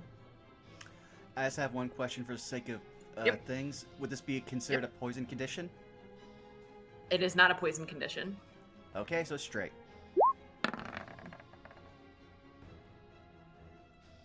That's a 6. A 6 is a failure. However, I rolled minimum on this, which means it only takes. I would like you to subtract 2 of your HP.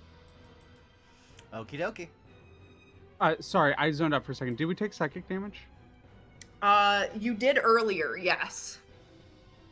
You took Okay. 5 earlier, but not right now, not during this legendary action. Okay, I was just during the wisdom save. I just wanted to make sure that I didn't. Mhm, There wasn't mhm. psychic damage. Okay. Yep. And Branson has now taken a -2. It is not your and for clarification, it is not from your total, it is from your current. Just for clarification. Good to know.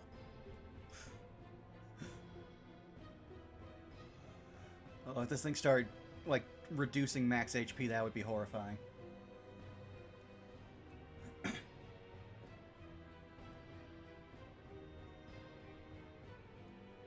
So, moving right along, we have Razvan. Razvan is going to attempt to bestow curse this creature. That is a wisdom saving throw. Yeah.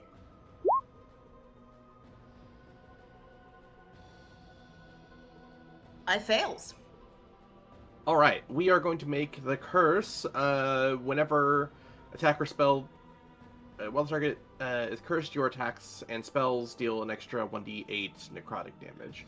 That is his action, and then as a bonus action, we will give a point of bardic inspiration to Branson. Thank you. And you can also that get will be another Russell's. ability check fail. Oh, Bestow Curse also has the hex effect, so you can just choose an ability score to give it a disadvantage on. can't I only choose one of the effects for curse? Oh, you're right. My bad. It's all good.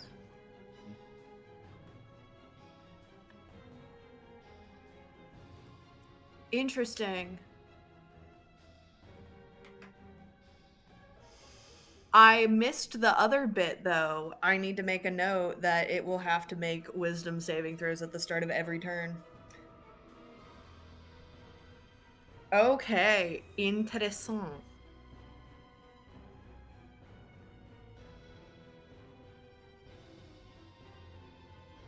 Noted. Anything else you want to do on your turn? No, that was action bonus action. That's his go. Alrighty. Sounds good to me. Lena.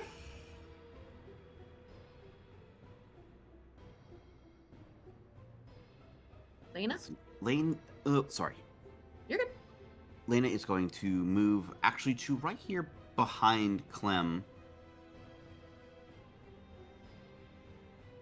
It's going to attempt to attack this mushroom right here first. Just try one swing on it with a halberd attack. Ooh, 18 18 does hit. for 11 slashing. Yeah. Slice and dice. You cut off a couple of its tendrils. Sick. And it's actually going to turn and phalanx maneuver with Clem and kind of just like thrust the pole arm in an opening at the Caries Lupus.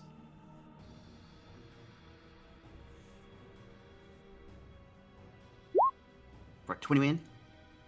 At dog, Yeah, dog. Trone. thrown? Yeah. Oh, Okay. no. Oh, sorry. No, halberd has 10-foot reach. Oh, got it. For my sake, what does it look like as you stab past Clem? Seeing an opening, it's just like almost like how like the Greeks and Romans did the phalanx maneuver. They'll wait for like Clem that's like back up from one of their own assaults and just take the Yeah, our opening and, cult like, thrust. training comes in here. I like Yeah, drop yeah. a shoulder so you can like rest it on my shoulder and start stabbing over me. We just come in over the shoulder and just like lunge at it while Clem recovers from their own attack. For 8 Alrighty, slashing. yeah. Okay. Cool. Damage tracked. That will do it for this turn. And I am a dingus and have been forgetting to do this before, but I'm remembering to do it now. As the tendrils, aforementioned tendrils, reach out and attempt to do a big ol' smack to both Lena and to Branson. Uh-oh. I believe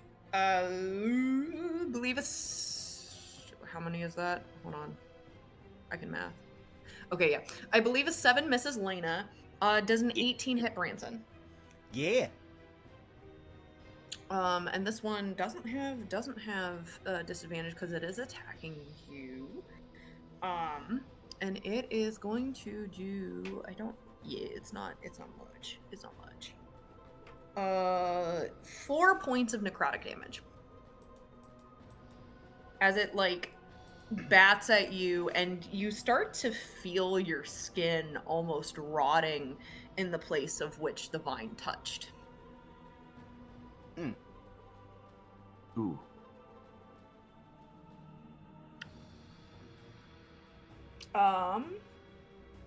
Yes, and now we do this. Sorry. Okay.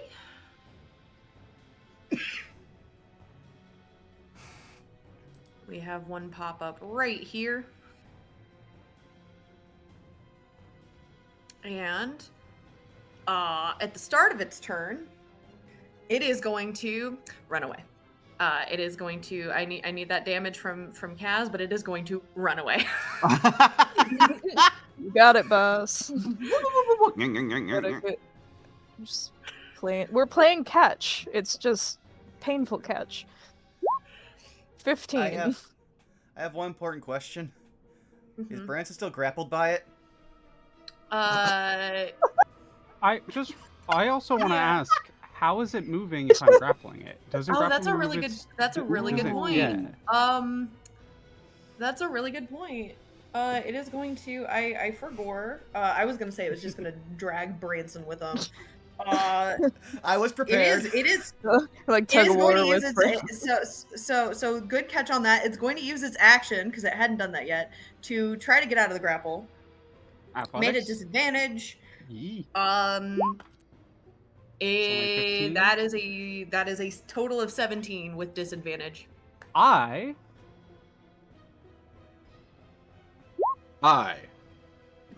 get to use Razvan's Bardic Inspiration to make that a 22 on my athletics. Okay, it is stuck, but it is angry about it. This changes my turn. Good call. Yeah, so since it's still grappled, you know what? Yeah, it's still grappled, so it's gonna do a thing. Real quick. It is gonna Branson, you feel the tendrils gripping tighter around your body. I'm going to need another Constitution saving throw. Okay. Gripples? What are you doing Yeah, I heard the here? gripple. Yeah, I heard gripple. I tried to say grapple and grip at the same time. I will Didn't attempt work. to use my Bardic Inspiration. Okay. Oh, 15. A 15 just saves. Nothing happens, but it really doesn't like the fact that it's being grappled right now. It's going to use its last move with a, I'm so sorry, natural 20 for it, as it raises a paw and it tries to slam down on you, Clem. Alrighty. for a whopping max damage. I'm so sorry, for a total of 12 bludgeoning Ooh, who was that on? on That's on me. Clem. I gotta reread. Hang on, I gotta reread.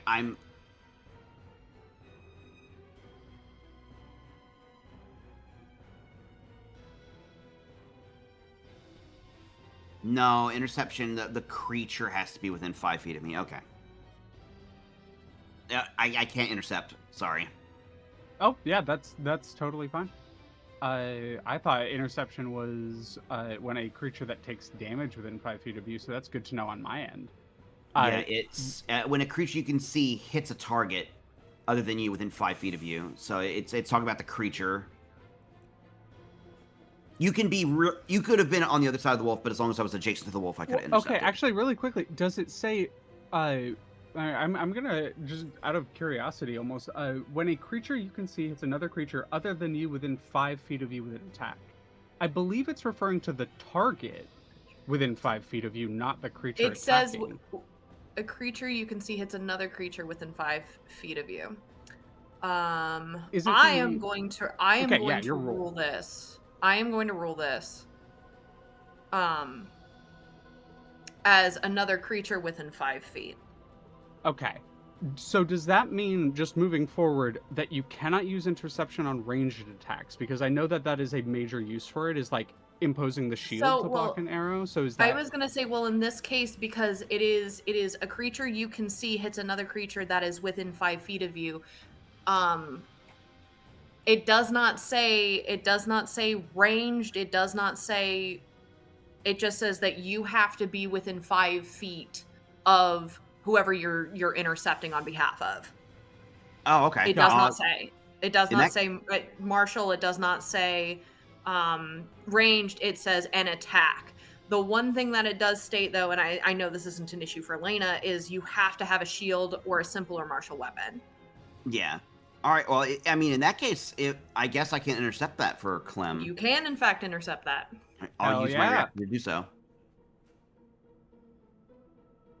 Thank you, sir. That's very kind of you.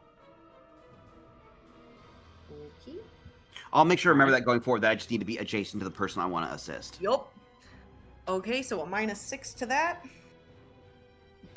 Cool. Clem stumbles from the blow, but they nod at Lena. Keep that up. I'm gonna keep trying to hold it. Got it.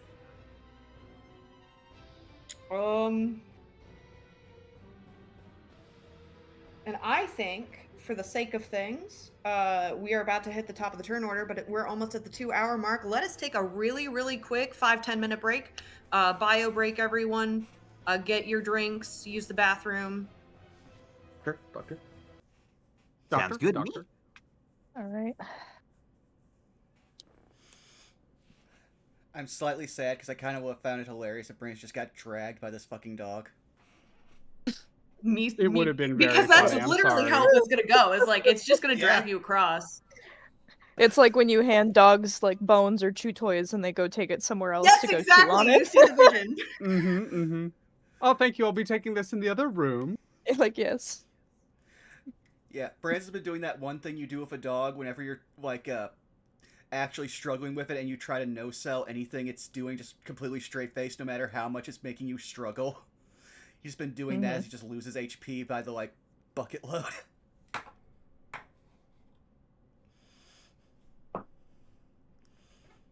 Though I have a plan.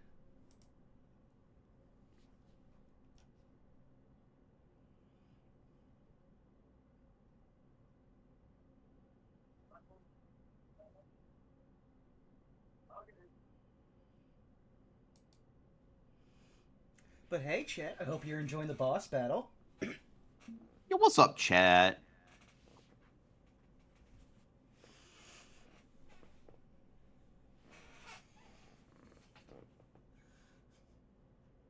Like a toddler trying to hold on to a charging mastiff. Exactly. Well, actually, no, I've got a story similar to that. It was the last time my dog was allowed to be walked by anyone not at a kennel. Because my dog once saw a squirrel that my mom did not see. And my dog tore my mom off of her feet and dragged her across 4 lawns before she could dislodge her wrist from the leash. So, yeah, I have a visual representation of that. Oof.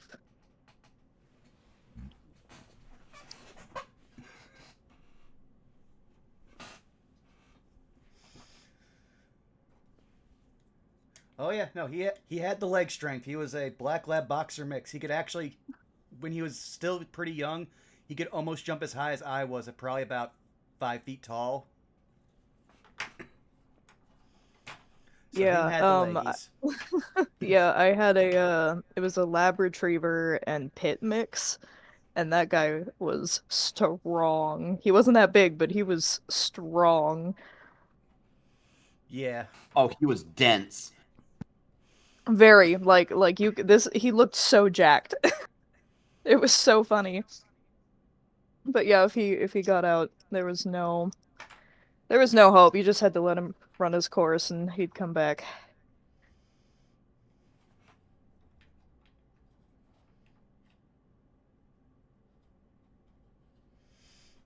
That's fair, Booyah. That's fair.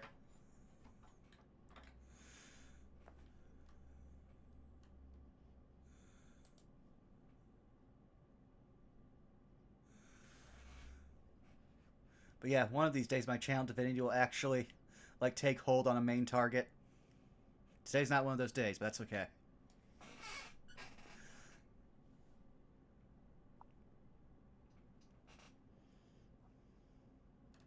Okay, I am back. I have refilled and have an applesauce. Ooh, that's nice. I'll step away for 1 second. Crisscross.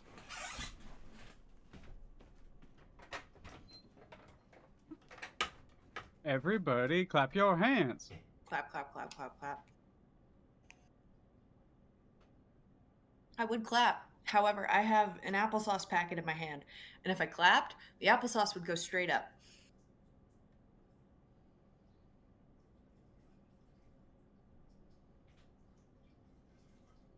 I feel like that would not end well.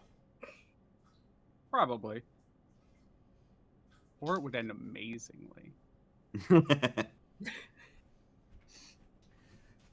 It all depends. Is the room you're in currently carpeted? Yes, in fact. Then it would end horribly.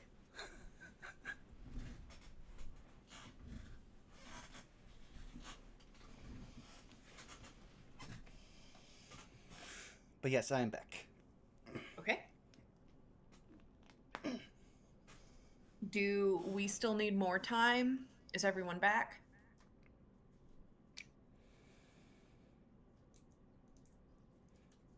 I never am left. currently I back. got Percy pretty hard, so I'm forced to stay here. Mm-mm. Well, I heard Aaliyah, I heard a Skelly, I heard a Zan, I heard a Vaughn, I heard a Kaz. Are we good to keep going? Alrighty. I think so. Back into the fray we go.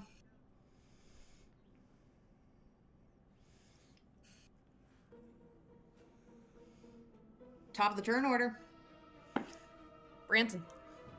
Alright. Branson, not really understanding all the stuff that was like read in the notes or was explained from the use of Speak with Dead, but he's putting together an idea in his head, especially with all of the internal screaming that he's getting from all the things that seem kind of connected. So while he's got this thing still chomping down on his shoulder, he's going to kind of reach his hand up and just try to like grab hold of one of the eye sockets on one of the skulls. And he's just going to look at this thing and be like, let's see how many of you like this. And he's going to Mind Spike. Oh. I'm finding it on my sheet.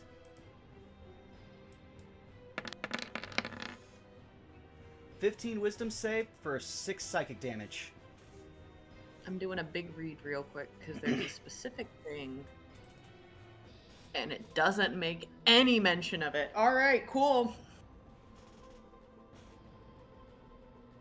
We love to see it.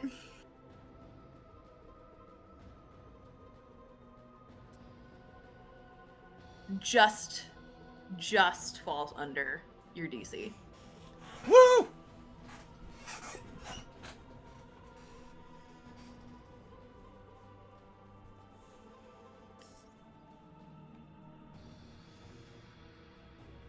Okie dokie. Good damage. Good damage. Mm-hmm. And that is all I can really do.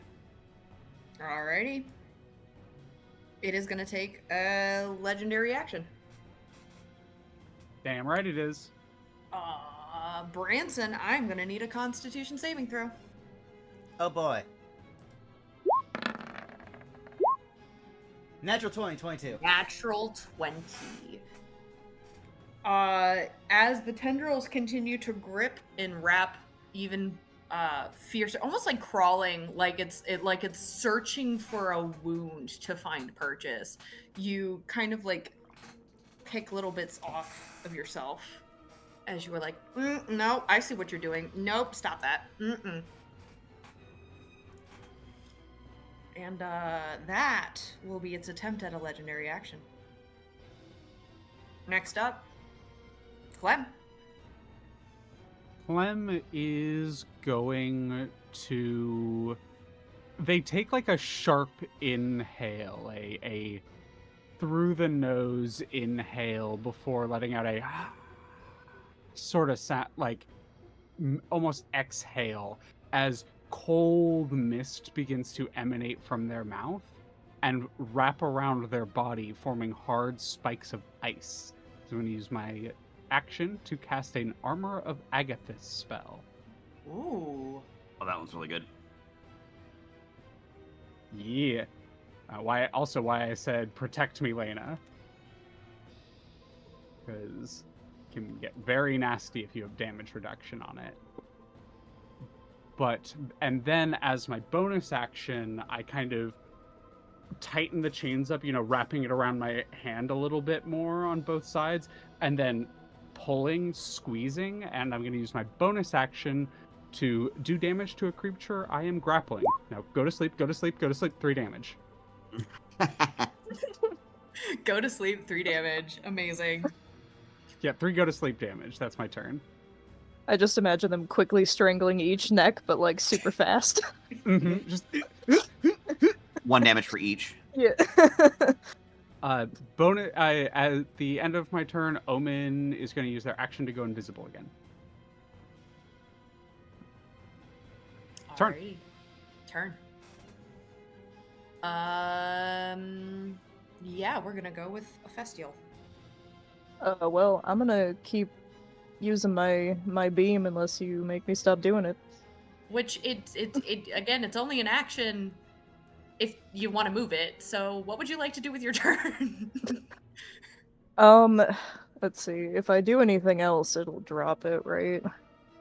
Well, that depends. It'll only drop it if it's with concentration. So if you have something that you can do that doesn't require concentration. Okay. Let me double check as I think. Yeah, okay. Cool. So, whoops. Okay. He's going to, approach this mushroom next to Lena. And we are going to shocking grasp it. For a nat 1. And you know what's great? What's great? It's actually gonna take an action. It's gonna take reaction, I mean. Except y'all are doing a dance of nat 1s. So that misses as well. Word. You get in a slap fight with it? Yeah, basically. Anything else you would like to do on your turn? Nope, that'll be it. Let's turn. Alrighty. Dog is gonna use its legendary action. And it's gonna shake once again. It's been a minute. I need Constitution saving throws from Razvan, Clem, and Branson. Natural 20.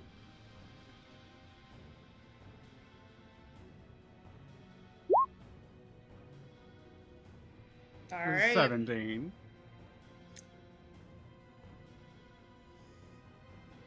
As none of you are currently affected by it. We got inoculated being in that cave so much. Y'all are just like, nope. I studied. Yeah. Bringing us to Rosvon. Okay. We are going to... There's no easy way to do this. We're just going to sort things out.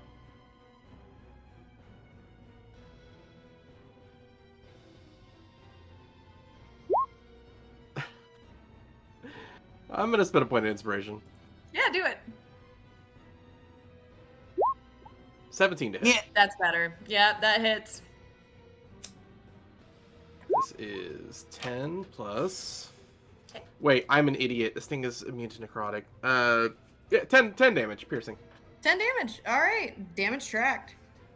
As he stabs into it and realizes what everyone else has already realized, that he's immune to necrotic. It's okay. There's a lot happening. Yeah. That's Russell. Alrighty. All right. That's his turn. Lena.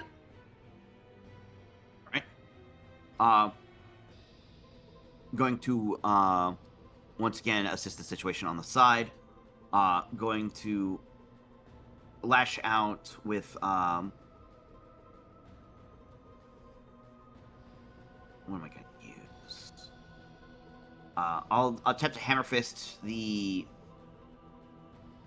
one right here. The little mushroom fella with my first attack. Okay. Little fella. 17. 17 will hit. Whomp him for 7. Womp him for 7. How do you want to kill this thing? Just gonna like the engorged hand just like clenches a fist and just strikes it so hard it like just punches the top cap of it off. And I need both Ephestial and Lena in this moment to make me a wisdom saving throw. Oh, brain. Lena's just not good against these internal plant screams. That's a 12 for me. Alright. That's going to be 5 points of psychic damage to both of you. Alright. Follow-up attack. Once more. Over the top from Clem. A halberd attack at the Caries Lupus. Okay. For 23. Bonk. For 9 slashing. Yeah. And I will say, you all have been noticing that as you've been going in for your slashing and bonking damage, they don't seem to be taking as well as you'd hope. At this point, I think you all collectively have been able to notice that. Mm-hmm. Anything else you would like to do in your turn? I believe that is all that I really can do, if I recall. Yeah, that's everything for me at the moment. Alrighty. First things first. I need... That's not gonna hit, Branson. Alright. So, first things first. We got... a 1. A 2. And a 3. They're just popping out of the Tootsie ground. Pop. I said, the cursed Tootsie Pop. This is getting out of hand. And now, Dog is gonna use its action to try to get out of this grapple. Nah, really? You don't want to stay here and hang out in the moonbeam?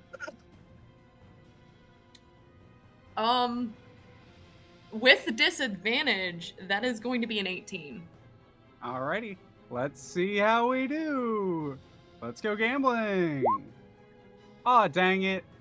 Oh, no. Inspiration. Inspiration, let's go. Aw, dang it. I'm gonna need a strength. I should have done this the first time, but a strength saving throw from Branson as it's gonna yank. Yeah, he's getting dragged. I got my He's wish. getting dragged.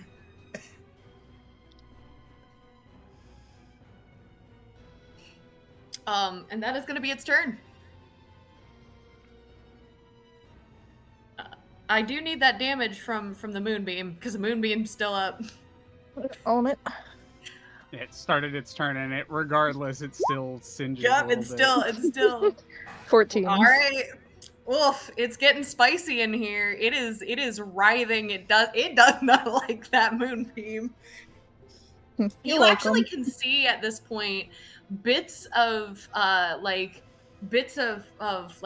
fungus, like caps and the different stalks beginning to like straight up wither and fall off of this creature. But it's still up and it has dragged Branson across. Branson, what would you like to do? Okay, well, as he was being dragged, I want to think that Branson just doubled up on his grip on his axe with one hand and just started charging lightning along it as he started a branding smite, and he is going to take a swing at this thing, still holding onto its eye socket. Where are you? Okay, that's two hand. That's one hand. Aw, 13. I'm so Wait a sorry. I have inspiration. I will try it again. Okay.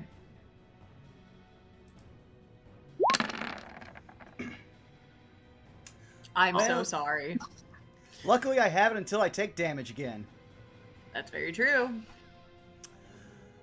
But with that... Yep, that ends my turn. So you just see Branson trying to dig his axe in as it's now crackling with lightning.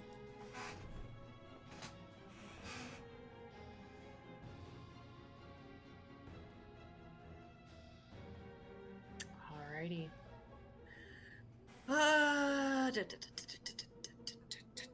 Yeah, it's gonna go ahead and use a legendary action. Branson, Constitution saving throw.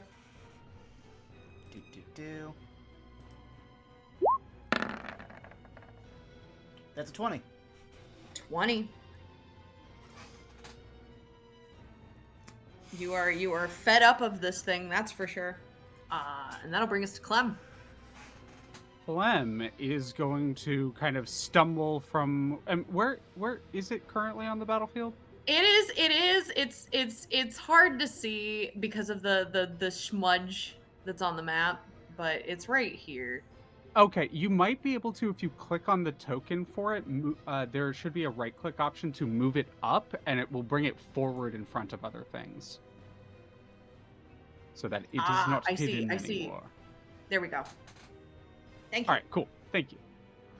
I am going to run up here, and I am... Let's see if this works the way I think it does. It won't be relevant here, so I'm not gonna do that. I'm just going to attempt to ungrapple Branson. Okay. Is that possible?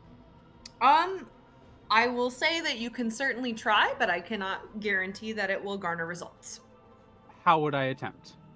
You can clearly see that it is holding on with like roots and vines. Like physically holding on to him. It is like entangling itself around his body. Can I attempt to even if it causes me to get wrapped up by this, can I attempt to kind of tear those or open it up a little bit to give him an aspect of egress? What action would that, or what? I said, you can certainly try. You can either take, if you're gonna do something like physically trying to tear it off of him, you could do oh gosh, what is it called? The attack with fist, attack with no hand, unarmed. You're no weapon. Yeah, unarmed. An unarmed strike. Thanks. I was like, what is the name? Yeah, I'm normally attacking unarmed. So is it an unarmed attack or would I be an athletics check to try to rip him out? I will say this. You can either try to break them, and that will be unarmed, or you can try to sort of shift its target, which would be athletics. I will try to shift its target. I will attempt to wrench Branson out, even if it wraps me up as a result. Okay. This will be basically a competed grapple. All right. It still has disadvantage. Yep. 23. Yeah, I would say in this case you are now officially wrapped. You are now grappled by the creature. And Branson, you are freed. It's a wrap. That's a wrap. My bonus action will be spent really quickly. That one gives both. You know what? I'll give this one because I'm giving you the out Branson. I'm going to use my Gift of the Goblin Spite until the end of your next turn. The first time the creature, so I'm helping you. You have advantage on your next roll. So if you hit with an attack roll, that creature has disadvantage on the attack roll. On their next attack roll. So I'll keep track of that side of thing, but you have advantage on your next action. That's my turn. Okay. At the end of my turn, really quickly gonna go into Omen. They're going to invisible attack again. It's a 13 to hit the mushroom.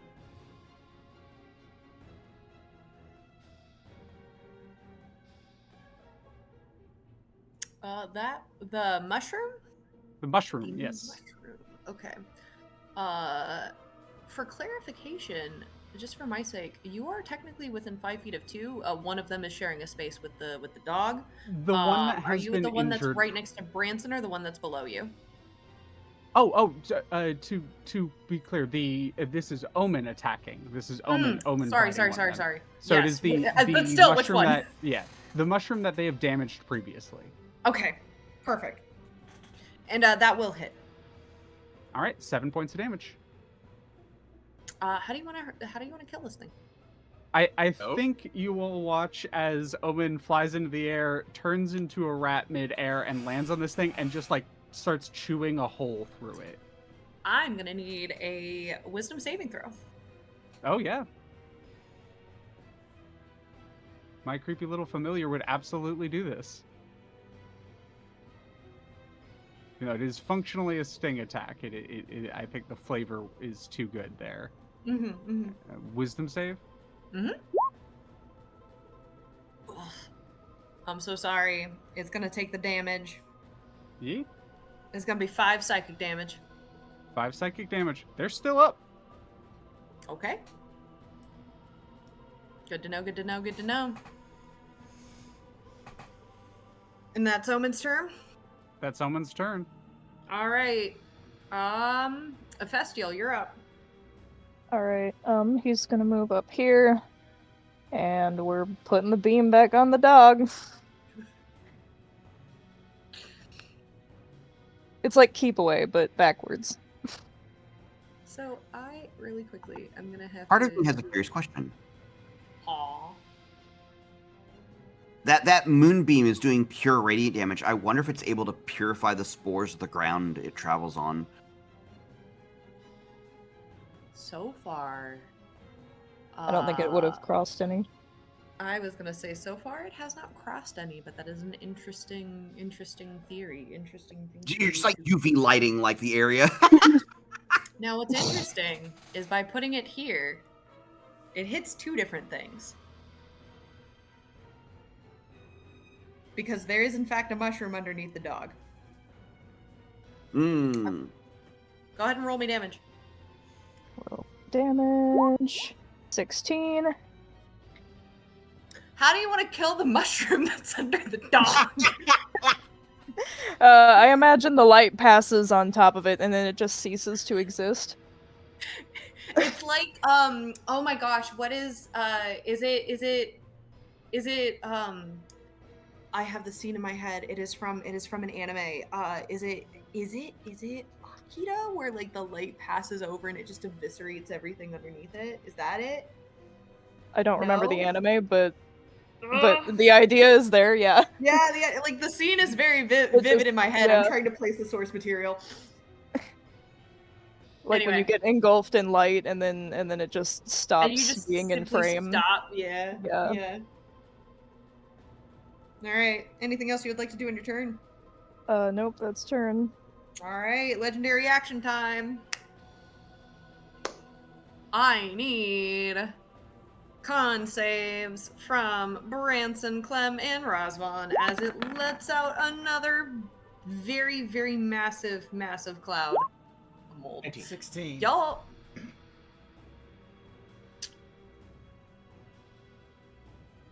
Clem? Yeah. Sorry, was just finding it on my. I was pulling. You're I closed my good. sheet. Branson, it's a little too close for home. Actually, you're not too keen on that. Not too happy. Not too keen on that. But this area is just noxious with spores now. It is starting to become actually dangerous to be in this space. Just as a warning. Next up we've got Rosvan.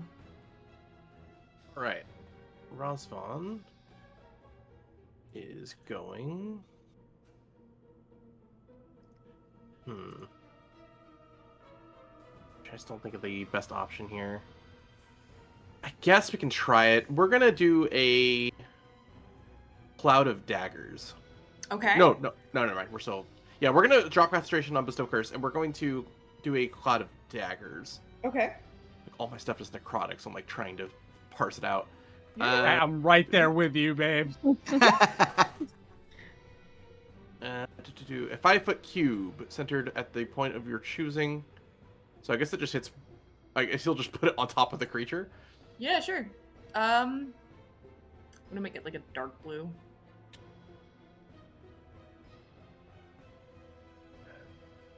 The creature takes 44 slashing when enters the spell's radius for the first time at the start of its turns there. So I don't think it takes damage immediately.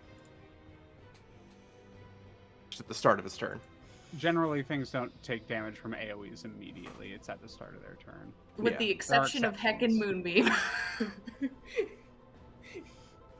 Then we are going to use a bonus action to give the last point of Bardic Inspiration to Branson.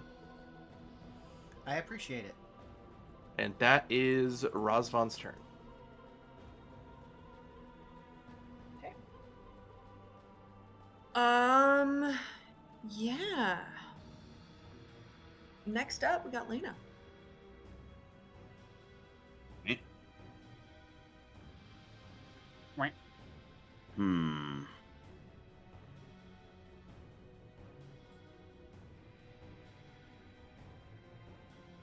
Lena is going to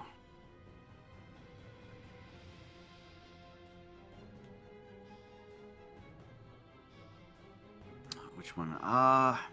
It's going to use one attack on this one. He's going to try hammer fisting it. It's a miss. It is a miss, I'm sorry. Not a problem. It's going to move here.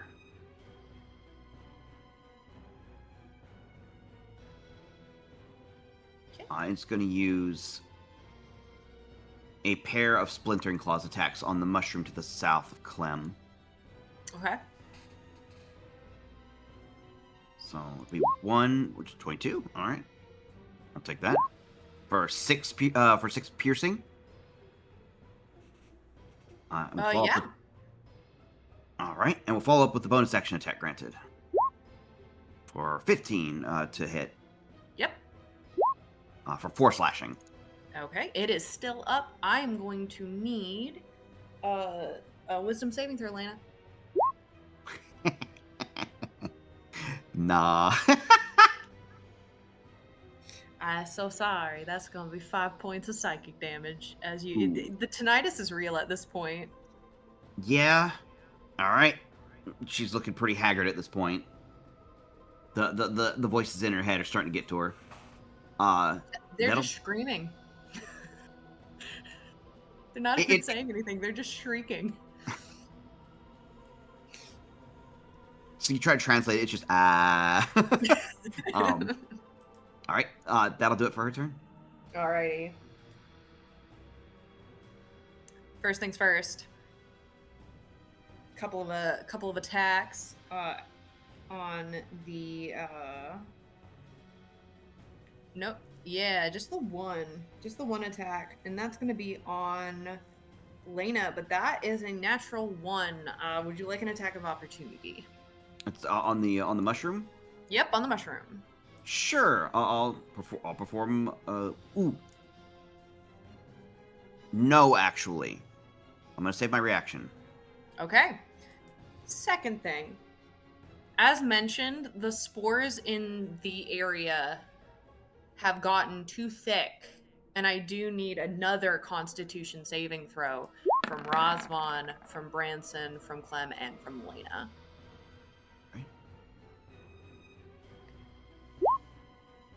And they're just too thick. Actually, literally never me. 16 is the name of the game today. Sorry, I got distracted by thickness. 14. You know, Okay. valid. Just even So- thinking about it. This specific thing that has occurred as a result of buildup has 2 effects. Those of you who save, you only take half damage and you are not under the poisoned effect. So Lena and Clem, you both only take 4 poison damage. Branson and Razvan, you take 8 poison damage. I'm aware, Branson, you are immune to poison effects, but Razvan, you are now under the poison condition. Got it. And I gotta make a Constitution. Ooh, okay. Still holding spell. Okay. That was its legendary action? That was a layer. That was a layer effect. Gotcha. Oh, I also still have my branding smite up. Because when it starts its turn, it does take damage. Yes, that we are getting to that. I got promise. it. There's just a couple things happening with the layer before it properly starts its turn. Understood. Speaking of, hello. Hello. Hello, Mario. And now I know I need to do that save for Moonbeam. What is the save for Cloud of Daggers? There's no save. It just does damage if it starts its turn. Oh, it just does damage. Okay. Yeah, Cloud of Daggers is Cool. good. It just auto damage. I need damage from Moonbeam and from Cloud of Daggers. Cloud of Daggers. Cool. Got it. Cool. 19. Oh my god, that's almost 9 max on. slashing. Okay. Oh my god. You notice for the first time, Razvan, that slashing takes full effect throughout this entire fight. It is not looking good as you watch one of its legs, the bone included, fall off. Bone in?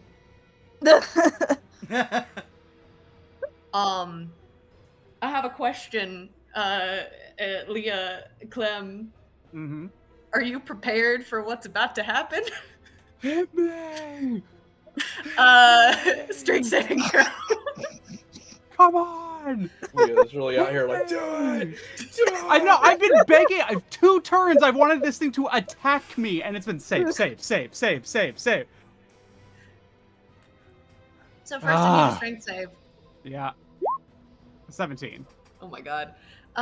So you, your choice, because you saved on that, it either will drag you and you can follow it, or you can let go of the grapple. Oh no, I'm holding on to this bitch. Okay, so it's gonna use its full movement. I will replace you to come, position itself here. And now I can finally get rid of this mushroom. And now, having used its movement, It's gonna take 3 attacks, 3 bite attacks. 1 for Clem, 1 for Razvan, 1 for Hephaestial. Where did Branson's token go? That's what I was gonna ask. What happened to I your would like- token? I didn't touch anything. It just disappeared. I didn't touch anything either. It just freaking disappeared. Did it just disappear? Is it Hold on. under one of the mushrooms? No, No, it was right there, and it It's just right there. Oh. Is it in the room with us now? I promise I didn't touch it. Hold on a second. I got you. You're fine. Though I would ask, do I get a reaction to make a opportunity attack Oh yeah. to move? Yeah. You absolutely do. If you would like to take it. I'm so sorry. What If you want, I can just drag my token over here. No, I got you. No, I got you. It's Okay. fine. You were here. And then I'm gonna give you permissions. Okay. There we go. Sorry. Does a 16 hit? Yeah, 16 is its AC. So it takes Saris, I'd like to. 4 slashing. Oh, go ahead. Sorry. Then Okay. just 1 second here. Where are you? Okay. Oh, only 3 radiant, but still 3 radiant. Okay. did it have any rider effects on it, like any extra Well, it can't. ability. If it could turn invisible now, it can't. Okay. For that first bite is going to be a 16 On on who? Clem. On Clem. I was gonna say if it didn't hit me, I was gonna say, can I willingly give it No, advantage? well, it bites. It bites for a 16. Yeah, his 16 hits me. That's my armor. Okay. That is a natural 1 on you, Kaz. For a Hephaestial, would a Hephaestial like to take a reaction and do a swing? Yes, but just for shits and gigs, Okay. he's gonna swing with that staff that we found in the grove. Okay. I have a question. If the boss natural 1, does Razvan get a bardic inspiration dice? It's only No. allies. I'm It's sorry. only Only us. allies? Okay. All right, I had to Oof. try. That'd be a lot of opportunities. And for, I guess, clarification, the staff that I found, it's the staff of cleansing. Mhm. So it casts lesser restoration. Mhm. And I'm curious if that does anything to this, to the beast. It does not seem to do anything, but go ahead and roll your attack, because if you hit, something else might happen. Okay. I guess it's just quarter stuff. You got this. That's That's a a damage. 6? I need an Oh, attack. my bad. roll. My bad. You're good. You're also technically flanking with Razvan. Yeah. Yeah. Aww. That's a I'm so 5. sorry. But then 17 for Razvan on a bite. 17 does hit. Okay, y'all are heckin' lucky today. Not too shabby. That's gonna be a total of 6 points of piercing on Clem and Razvan. It takes 10 points of cold damage. Yes, it does. And the jaw almost seems to like develop ice crystals on it. Fucking That is piece of motherfuckers. Cloud. Cloud dagger stick on. I'm sorry. Iron. It's alright. I Like, get got a bardic inspiration though. It's a lot less impactful, but so is my armor bag of hits. My temp HP is gone. That is its turn. Top of the turn order with Branson. Okay.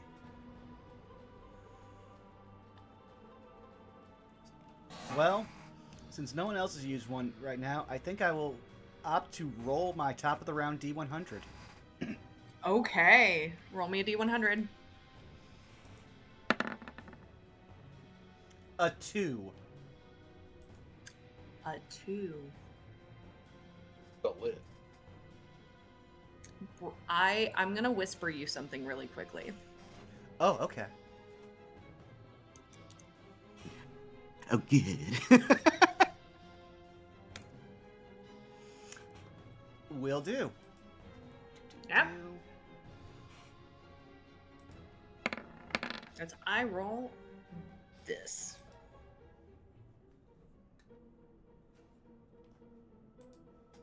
All right. You watch as 3 bolts of lightning come down spontaneously from the sky and pretty much insta-kill this one, and this one.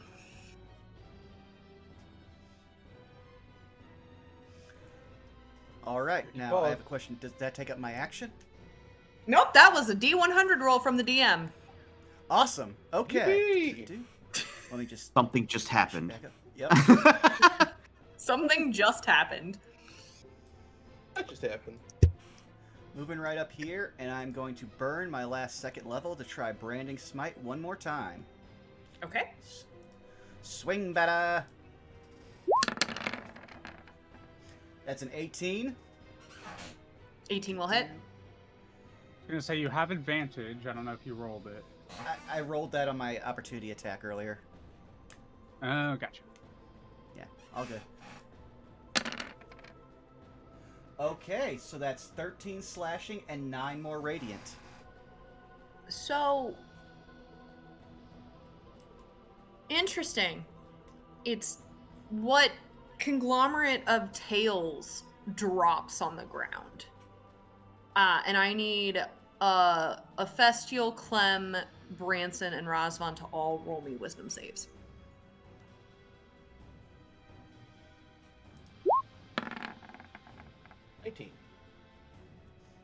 That's a 10. Okay. 18. 14. Razvan and Clem, you both save. Festial and Branson, you Oh, can fail. I add Bardic Inspiration? I still have one. In That's right, this I also case, have one. Oh, no, you're right. In this case, no. Okay. I don't believe so. Is that... Yeah, you can do it on save. It's just. It's Oh, up you to can do it whether or on not save? that- Then yeah, it's up you to- can. It's up Word. to you as the DM if you want that declared before or after the roll. Mm-hmm. Or result, rather. Ah, I still fail. Ooh! That's a bait for me. Festial coming out on top. All right, Clem, Festial, and Razvan, you only take 6 psychic damage. As Branson, you take 12. Heh, heh, heh.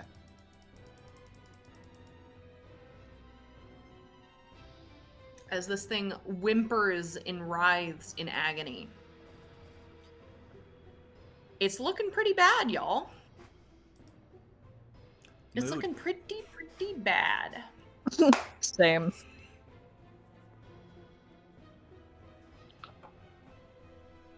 All right. Anything else for you, Branson? No, that'll... Well, wait a second. Yep, no, he already cast a spell, so that'll end his turn. All right. I need a Constitution saving throw from Clem as it takes a legendary action. 14. 14, unfortunately, just fails. Fails. As you feel your energy, current HP, drain for 6. Alrighty. Next up, Clem. Clem is going to... Clem is going to bonus action similar to Lena, just let out a not quite yet. And I'm going to second wind. Did I already put this in here? Or am I a fool? I'm a fool today. I did not already put that in. So I'm just going to roll that way. Hey, 3 HP. You know what? Better than nothing. And then, as my action, I'm going to tell Omen to fire. As Omen flies up into the air and is going to cast Eldritch Blast at it. Okay. I'm going to position Omen down here, if that's okay. They had the move to move up there and then move this way if they'd like. Mhm. And then Eldritch Blast! Okay. 11 and a 10. 2 fails. What are you hitting? Oh, I was aiming for the Caries Lupus. My apologies. Gotcha. Neither of those hit, unfortunately. Yep, that is my turn. All right, another legendary action as I need dexterity saving throws from everybody within 5 feet of the dog.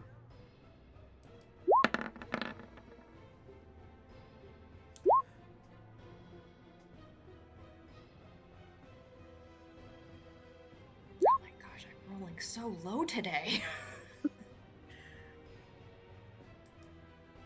All right, I see. Forgot those would have been with advantage because he was invisible. That's my bad. Keep going. Okay. Razvan. Hold on a second. I just want to check something here. Just want to make sure that this is.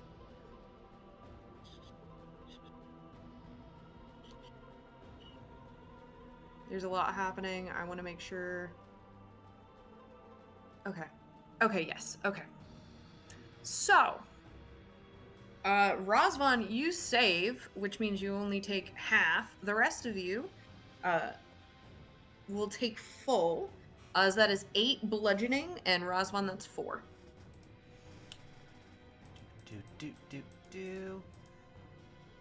And Branson is down. Okay. Branson is down.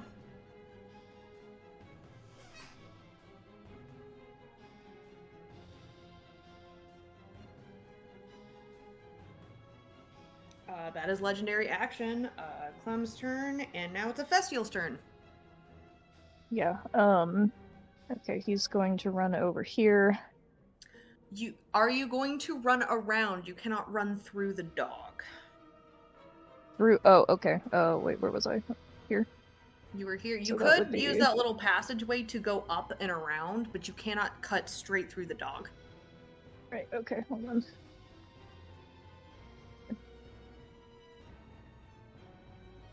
Okay, and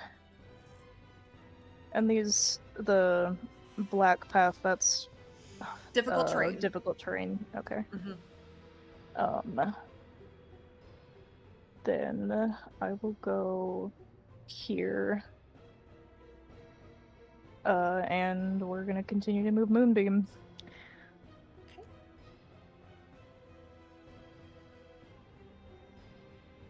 Nope, that's not what I want to grab. There we go.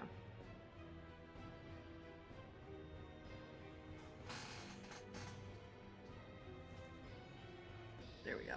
Okay. And just an FYI for you, Festial, you now have full cover from pretty much everything. Okay. Anything else you want to do in your turn? Did you roll the con save for? I did. Did you roll the damage? I did not. 13 damage. Okay. Damage track. And at this point, he's panting a little bit. Long time concentrating on a spell, taking some damage. Yeah. He looks okay, but he's tired. But the dog has also taken a lot of damage, so if it's any consolation, you're doing great. Yeah, I feel good. But that's turn. Alrighty. Yeah. Next up is Razvan. Razvan is going to reach down and cast Cure Wounds on Branson at level 3 Okay. Oh, for 12. I very much appreciate it. And then is going to give a point of Bardic Inspiration to Branson. Now you're spoiling me. It's a seniority situation. We've been here long enough. That I was gonna say it's like a pity situation. You've been with the union for long enough. I gotta prioritize your needs. Yes. Is See there Branson anything raise else a you would thumbs up and it's cracked. Is there anything else you'd like to do in your turn? That is action, bonus action. That is his go.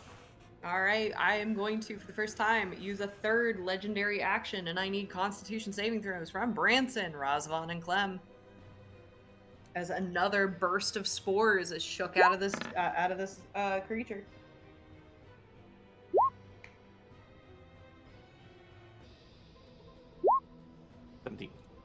All right, still hanging in there. These con rolls have really been saving y'all, I promise. All Probably right. Branson passed because he was face down in the dirt. Probably. Lena, your go. Going to take out the mushroom in front of me, Okay. or try to. I'm gonna start with a hammer fist. All right, 15 Yeah, that'll hit. for 6. Smush. It's not dead, but smush. It's not dead, Spring. but smush. All right. We'll do 2 splintering claws attacks. Okay. 23 Yep. for 3. Yep. And the 19. 19 will hit. Ooh, max for 10. 10. How do you want to kill this thing?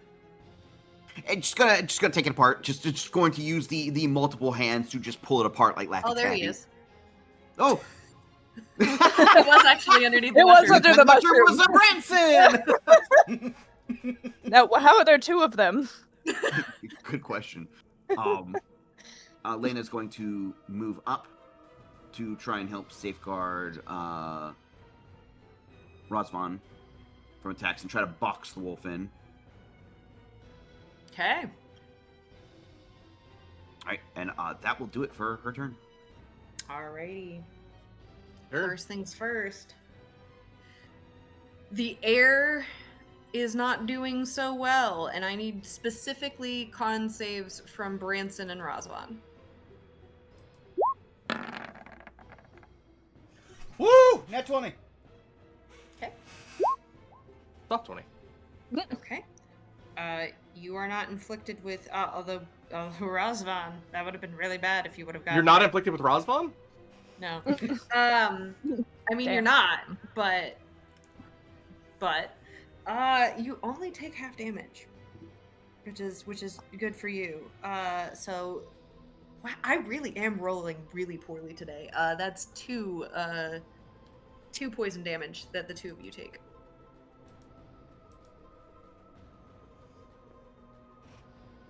And now I'm gonna roll this. Amazing. Boink. As they pop out of the snow like daisies. There's no snow.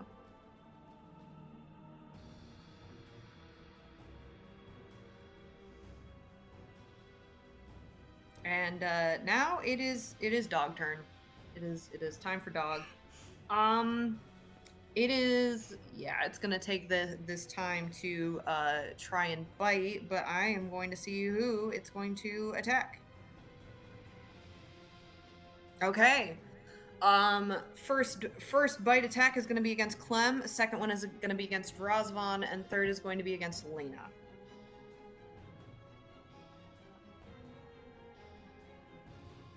Miss for Clem. I believe Razvan 16. 16 is a hit. Okay, and I believe this is a miss for Lena as well. So that is just Razvan who is hit. With We'll use 5. Okay. Hmm? We'll use interception to lower the Okay. damage on Razvan. Okay. Thank you. 11 bruise damage. You take no damage. Let's go. And of course, I need that damage from the moonbeam. Yes, you do. 15. All right. Place your bets. How many points do you think this creature had left? Had left. Had left. 69. That 38. doesn't math out. Damn it. I was so If you say close. 2, 14. 15 on the dot. It was 15 on the dot. Damn! How would you like to kill Damn! the Caries Lupus? Okay, at this point, Ophastiel's been holding onto the spell so long, his hair is starting to flow, like, starting to lift away like a Miyazaki film. His eyes are even glowing, burning, and he puts all of his last bit of might into this beam and expands it until he engulfs it entirely in this beam, and as it dissipates, You see what I can only describe as a puddle of grime, sludge, mold, fungal species of all kinds, some that you haven't even seen before, and of course, the aforementioned bones. The 3 skulls laid, clattered against the ground, withered and ruined. There is one final whimper, one final howl, as I do want, in a form of a death rattle, a wisdom saving throw from all 5 of you. A 9. 23. 18. 19. 13.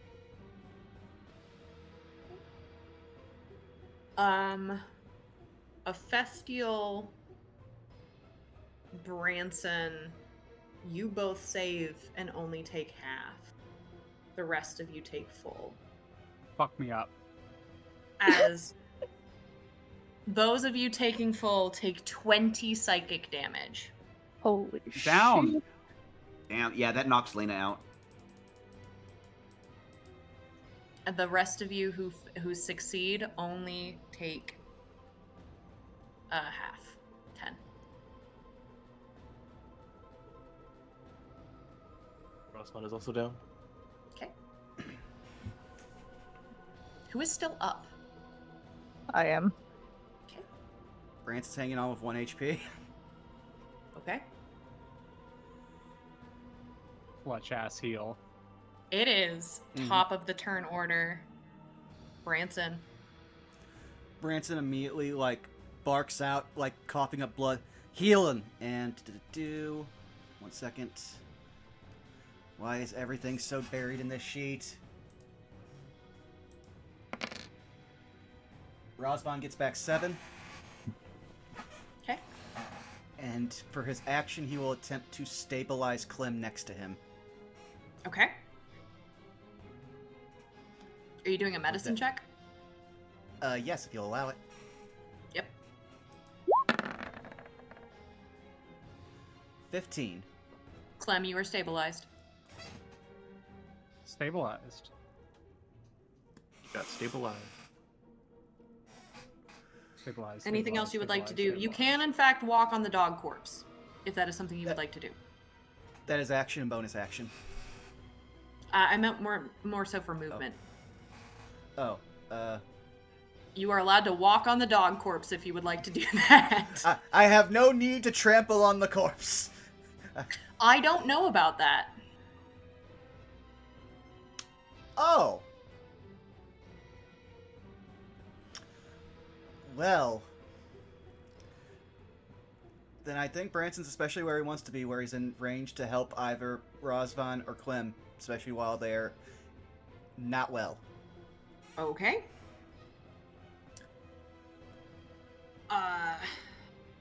Clem, you were stabilized. That's right. Ophastiel, Yes. it is your turn. Is Lena down? Lena's down. Lena's down. Okay. I'm gonna move here. And I have maybe a dumb question, but when someone is down, do you have to stabilize them first and then heal, or can you go You can just for straight up heal? heal. You can just straight up heal. Okay. Yeah, stabilizing is I'm the healing going. option. Okay, I'm going to use my Land's Aid which essentially works as Wither and Bloom, so I will attack the mushroom next to me and then heal Lena. Okay. As kind of a sapping situation. Oh, Yeah. I think I put that in wrong. Okay, we're just gonna roll 2 of these. I gotta fix that. So take however you want, if it's damage and then health, or health and then damage. Yep, that's how I'm rating it, is damage and health. Yeah. Okay.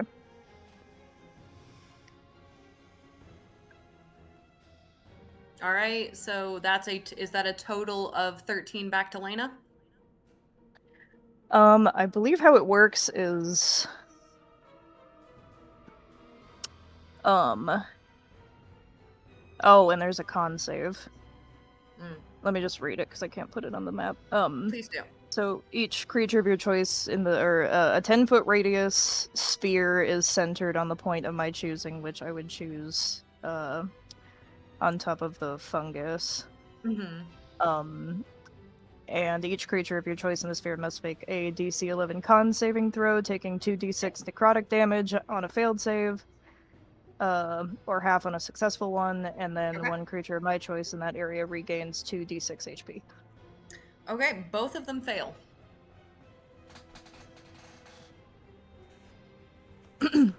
both fail the con saves. Okay, and I had tried to input this in my sheet wrong, I think, but It's okay. We'll roll with it. Yeah, We'll so it was rolling 2d6 on to get the either the 8 or the 4, and then okay, so one is 4, one is 9. Got it. It still ends up being 13. Okay. So Lena heals 13. Alright. Lena's back up. Probably coughing and sputtering a bit on the ground, having a bunch of the gunk get on her. Okay. Anything else for Ephestial? Upon getting, he will help her to her feet if he may. Sure. Okay. Just lackeys now. We're almost done. And that'll be turn. All right, Razvan, you are up with 7. All right. Razvan is going to attempt to heal himself.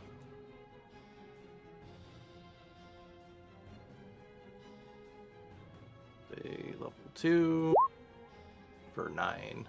Take it. Okay. That's Razvan's go. Alrighty. Lena. Getting to her feet with the help of Festial, she looks their way and says, "Thank you for saving me." She would then turn her anger toward the mushrooms. We'll start by attacking this one with a hammer fist. Sure. For 21 hit. Yeah, 21 will hit. For 10 bludgeoning. Smoosh. And we'll attack this one with a halberd. Sure. Or 17. Yeah, that'll hit. For only 3. I nicked it. It is still up. Alright. That will do it for her turn. Alright. Branson, you are still up. Razvan, you are still up. The 2 mushrooms are going to attempt to attack both of you. One per person. Gotcha. You are both incredibly lucky on this day. Oh. You are both incredibly lucky on this day, as neither hit your AC. Whew. And as there is no source of the mushroom plague, no more enter the field. It is simply the top of the turn order. All right. Branson will use his last spell slot to again repeat the phrase healin', and where are you? Clem gets back 8 hit points, Okay. and he is then going to move down there out of the way of all his friends, and then just let out like a tired, blood spattering roar as he and once again for his action does Word of Radiance. Okay. So And I that's believe that should hit 3 of them. Yep. 5-foot area around Branson. Oh my god. I can't make this shit up. I just rolled 3 nat ones. Ugh. Holy shit. Let's go.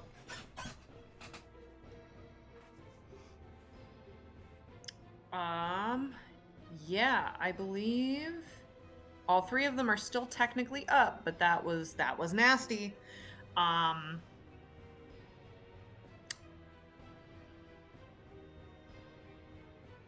think I'm gonna be nice. And they will not take a reaction. Thank you. I end my turn. Mm-hmm. Next up, Clem, you're up. Clem is actually up, but Clem is quite hurt. So Clem is going to use half their movement to stand up. Then they are going to use their action to cast their once per day free cast of False Life on themselves. Okay. As they kind of stand up, wipe a little bit of blood off their mouth, reach into their robes, and pull out a little hip flask of Cerveza Cristal before taking a quick sip and slipping it back in as the material components for the spell. And then, as my... You know what? My familiar turns themselves invisible, and that is my turn. Okay.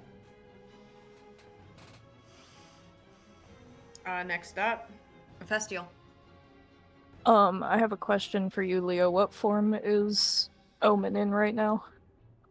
Omen is invisible, and they were technically bird. There was a flavor of them turning into a rat, but they are bird, and they are up in the air. Okay. Would it be possible for me to move underneath them? I believe so.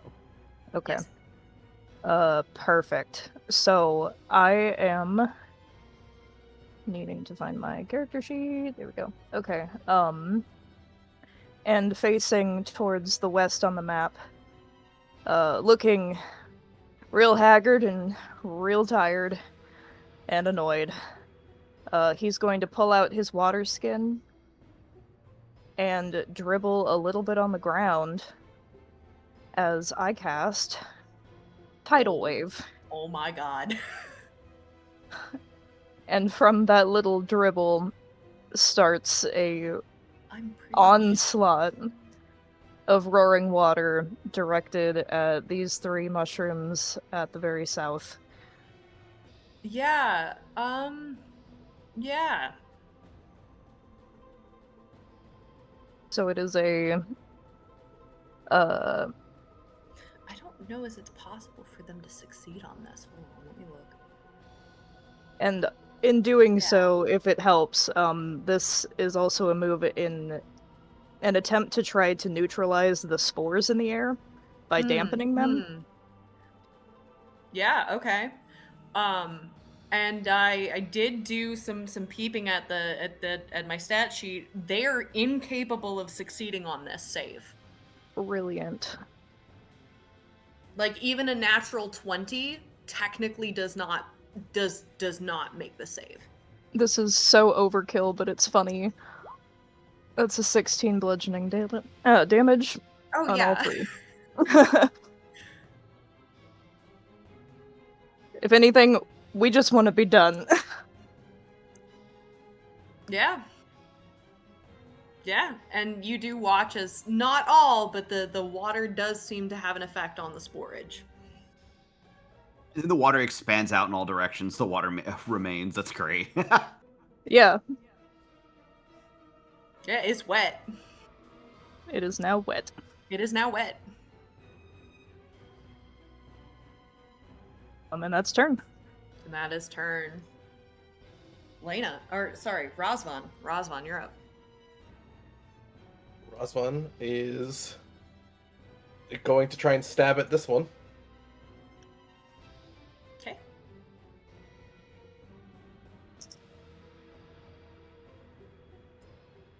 $23 to hit Yeah. for 8 piercing. How do you want to kill it? Stabbing into it, he's going to bury it to the hilt, raise it up, and then slash or try to fling it off the sword under his boot before stepping on top of it. Amazing. Still on top of the boulder. Squeesh. And that will be his go. Alrighty. Now it is Lena's turn. All right. Lena's going to move to engage the blast mushrooms over here. Okay. Move up this close. Is going to punch it. 15 15 will hit. for 8. It is going to give its last... It's going to use its reaction to its last death rattle. Go ahead and give me a wisdom save. Okay. Oh, 16. I might have actually passed one. Yeah, you did, actually. Oh. All right. It's going to... A true second wind. Passing out for a couple seconds, cleared my head. It's fine. It's going to move up to this one and attack it with... going to do a halberd attack. Mm-hmm. 23 Yeah. for 10. And it, too, is going to give its last death rattle, both Ephestial and Lena. Oh, brain. Oh, 19. I'm actually passing them now. Hold up. That's a 10. We just had to 10, heartbeat so you. that's going to be 4 psychic damage to you, Ephestial. Okay. But it is gone. All right, that'll do it for Lena's turn. Alrighty. I'm going to roll to see who it's going to attack. Because the last one is still standing and it has a job to do. Alright. It is gonna actually reach out because I finally rolled high enough. It's actually gonna reach out and hit both of you because it can do that. I would like to point out, when I keep saying that I keep rolling low, these mushrooms are supposed to have multi-attacks, but I keep rolling ones. Fine, It you is keep doing literally that. determined based on a 1d4 how many it's supposed to do, and I keep rolling ones. You know what, Saris? For you keep doing that. It's fine. All right, that is going to be a 16 on Clem and a 7 on Branson. I was gonna say I haven't noticed it affect the combat, so you can just keep it that way. Yeah, I agree with Zane. It's reading really That- well that- to viewers, yeah, so... that hits. That hits. All right, that's going to be 4 necrotic damage to Clem. 4 necrotic damage to Clem. Alrighty. They are still up. They're still up. Top of the turn order with Branson. Find out by how much they're still up. They're still up. DC 15 dexterity save. Oh, good. I don't think it's physically capable. I'm going to try. I don't think it's physically capable. Yeah, it's not going to pass. Is it still up? Barely. Well, say Branson reaches out with one hand, grabs it, and does the Sacred Flame, and I'm going to use my bonus action to hand axe it. Yeah. Hand axe it. 16 for 4 slashing. How do you want to kill this thing? He again just starts to fry it with the electricity from his Sacred Flame. They just breaks the stalk, slaps it down, and just chops off the cap with his axe. And the fight comes to a lulled stop. The lingering spore is still in the air, yet no new mushrooms rise. The remains of the lupine creature do not move. At least not for now.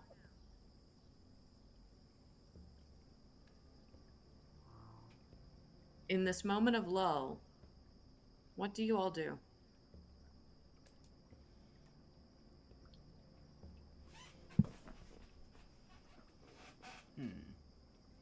Is Lena's everyone probably okay? I was about to say the same thing. I think so. Hurt but alive. Ophestial at this point just drops to the floor. Alive, but on the brink. Rosvan will run over and throw a cure light on you. Or cure wounds. Cure light. What am I doing? Impressive magic, Ophestial. 12. Think. I definitely haven't used that much energy in a long time. But we did it. We did. Branson just collapses, like barely standing up, like using the rock for support with his shoulder, and just holding out his hand. And he's just dropping sacred flames on any part of this thing that's still like in a piece, just in an attempt to try to burn off any spores or anything that might remain of it. Sure. Total of a 20 for you. 20 health for you, Captain. 20 more health. Run over cure light on Branson. Another 9 for Branson. Thank you. And then between Clem and Lena, who's looking worse? If you were to rate it, that's something between like a 0 out of 49. She'd be at about a 13 out of 49. That's a good metric. That's quite the That's a good scale. metric. You know, if you were to rate it on a very, very similar scale, I would say like +1 to that scale, like out of 50 instead of 49. I would rate myself at an 8. You're getting the heal. 20 or 10. They kept rolling low. The entire party that nearly wiped. And you're out of spell slots. Yeah. If anyone needs help, I have some, but you gotta come over here. I can bite somebody and heal off of them that way, but I don't think we want to do that. So I think Rosvan's good. He'll chill. If you would like a bite, you're welcome to me. I have some temp HP left that you can feed off of me. Does temporary blood work? Temporary blood. Shippers, shippers in chat too. I feel like there's a loophole here. It's diet blood. Empty calories.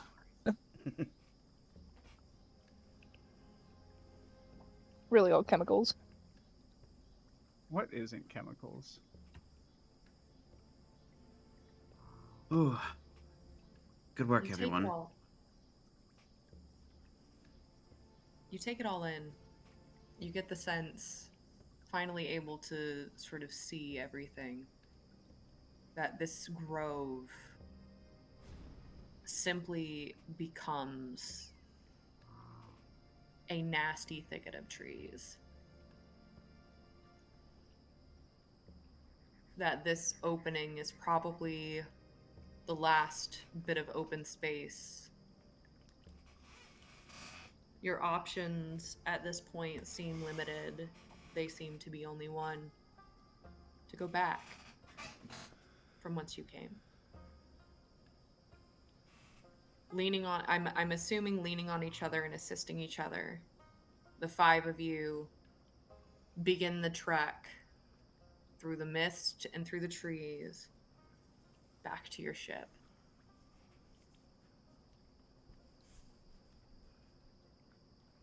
And as the clearing parts,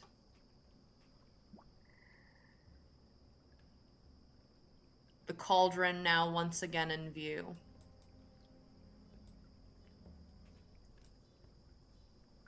with a destination back to Scald. That is where we are going to end tonight's session, and we end with a level up. Yay! Yeah. Also ignore that quick switch over to Strixhaven. My finger slipped. Like, and the mist took you to a different world entirely. Well done, everyone. We did it. We Damn. did. Thank Fun you for session, such an gang. awesome boss fight. Hell yeah. Let's go. Thank you for playing. I was cooking for a minute. Thank you. Yeah, that was fun. I'm really, Thanks, really... Saris. Yeah, I'm really, really delighted that y'all enjoyed it.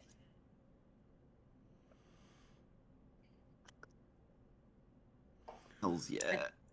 Yeah, I definitely was cooking on that for like a while, so I'm really, really glad that y'all enjoyed it. Shall we start de-introducing ourselves? I want to hang out a Over little time. longer. Oh, wait, what? I want to hang out a little longer. Feeling like, no, I don't want to go. I gotta leave y'all on a cliffhanger. It's true. It's true. Though we should 'Cause point then you out, wanna come back.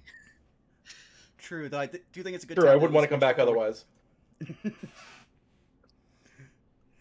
I was gonna say, just as a point of business, it will be a month before our next session, just to let chat know. So enjoy is the break true. while we have it. Mm-mm. But yeah, let's start de-introducing while I try to find someone for us to raid. Yeah, I can start. You can find me all over the internet at TixTixel. I got a lot of stuff going on. Lots of Lancer this week. Lancer on Monday at Leah's channel. Lancer again on Distortion Devil's channel on Friday. Saturday we're back here for some No Love War Extra, and then immediately following that, we are on my channel for The Lost and the Found. Once again, thank y'all for being here. Thank y'all for playing. I am going to pass the talking skull to... I'm going to use my wheel. What does the wheel decide? The wheel decides... To let Leah. Tweetums have to let Tweetums have arsenic. What the fuck? That's so random. Where did that come from? I'm Leah. I'm here every Sunday, either doing this or Suits. You can find me on my channel doing various streams, including some Lancer this week, and later in the week some Lancer on, as I mentioned, on Distortion Devil's channel. I'll probably do even some more Lancer on Thursday. I love Lance. We love giant robots. That's really it for me. I'm doing a bunch of stuff in various places on other streams, but you can find me in those places in the future. Otherwise, you should tune into a really cool Warhammer stream this Saturday run by the amazing Xanilis Grimm. Tossing it to you. That's me, the mediocre, average bog standard Sandalus Grim. If you have not heard anyone tell you today that they love you, allow me to be the first. I love you very much. Thank you for spending your time with us, and we're glad have you been here. Have you here? I need more caffeine, but before I do that, I will give it to Skelly. Hi, everybody. I'm Scaly Alpha. I can be found on Blue Sky and Twitch under the same names. I usually stream a lot of art, a lot of tabletop / tabletop prep, and a lot of blocky survival types, like your Minecrafts, your vintage stories, and the like. Tune in this Thursday, where we're going to finally do the epilogue to close out this season anthology of Paper Mario and the Cosmic Caper, a Paper Mario themed Dungeons & Dragons campaign series. I'll be uploading the final episodes tonight on Twitch. You'll be able to find them in the playlists. We have up to episode 17 now, but the last episodes up to 24 will be uploaded tonight. Other than that, I'll be putting up my schedule for streaming in the coming week, probably later tonight, so keep an eye out on Blue Sky or in the Discord for the updates. That'll really be it for me. I'll pass it over to Kaz. Hi, I'm Kaz. Catastrophe Cos. You can find me on Instagram and Blue Sky doing cosplay stuff. You can find me on Instagram and Blue Sky at Sarcastic Vision doing art stuff. That's it. So take it away, Vaughn. Well, yes, hi. You've already found me here at twitch.tv/BurnoutVaughn. You can find me on Blue Sky and YouTube at Burnout Vaughn, over on Patreon, Burnout's Bar. Yeah, coming up this week, we have, as we said, more No Love War Extra as we return to more of the devil. And yeah, I think I'm going to enjoy spending time with the cyberpunk Yakuza for a good minute, especially since we've got our boy. What I rename Makoto to? I think it was. Oh yeah, Lil Billy Danganronpa. He needs to earn his name back. But yeah, following that, on Sunday we do return to Suits for our first villain encounter. So keep an eye out for that if you want to see us, hopefully, defeat an interdimensional fascist. But with that out of the way, since we're giving Tweets the gift of arsenic, how about we give our friend Blue the gift of a raid as we go over to the D6 the D6 channel for their long-running game. So that way, if you still listen to D&D, hey, we'll hook you up. Yeah. What should our raid message be? Gonna pet that dog. Gonna pet that dog. You're not gonna pet that dog. All right. Thank you all for coming out. We will see you again in 1 month's time. Thank you. We love you. Bye-bye. Bye. Bye. Fare thee well. God, we should have made the raid message hungry like the wolf, because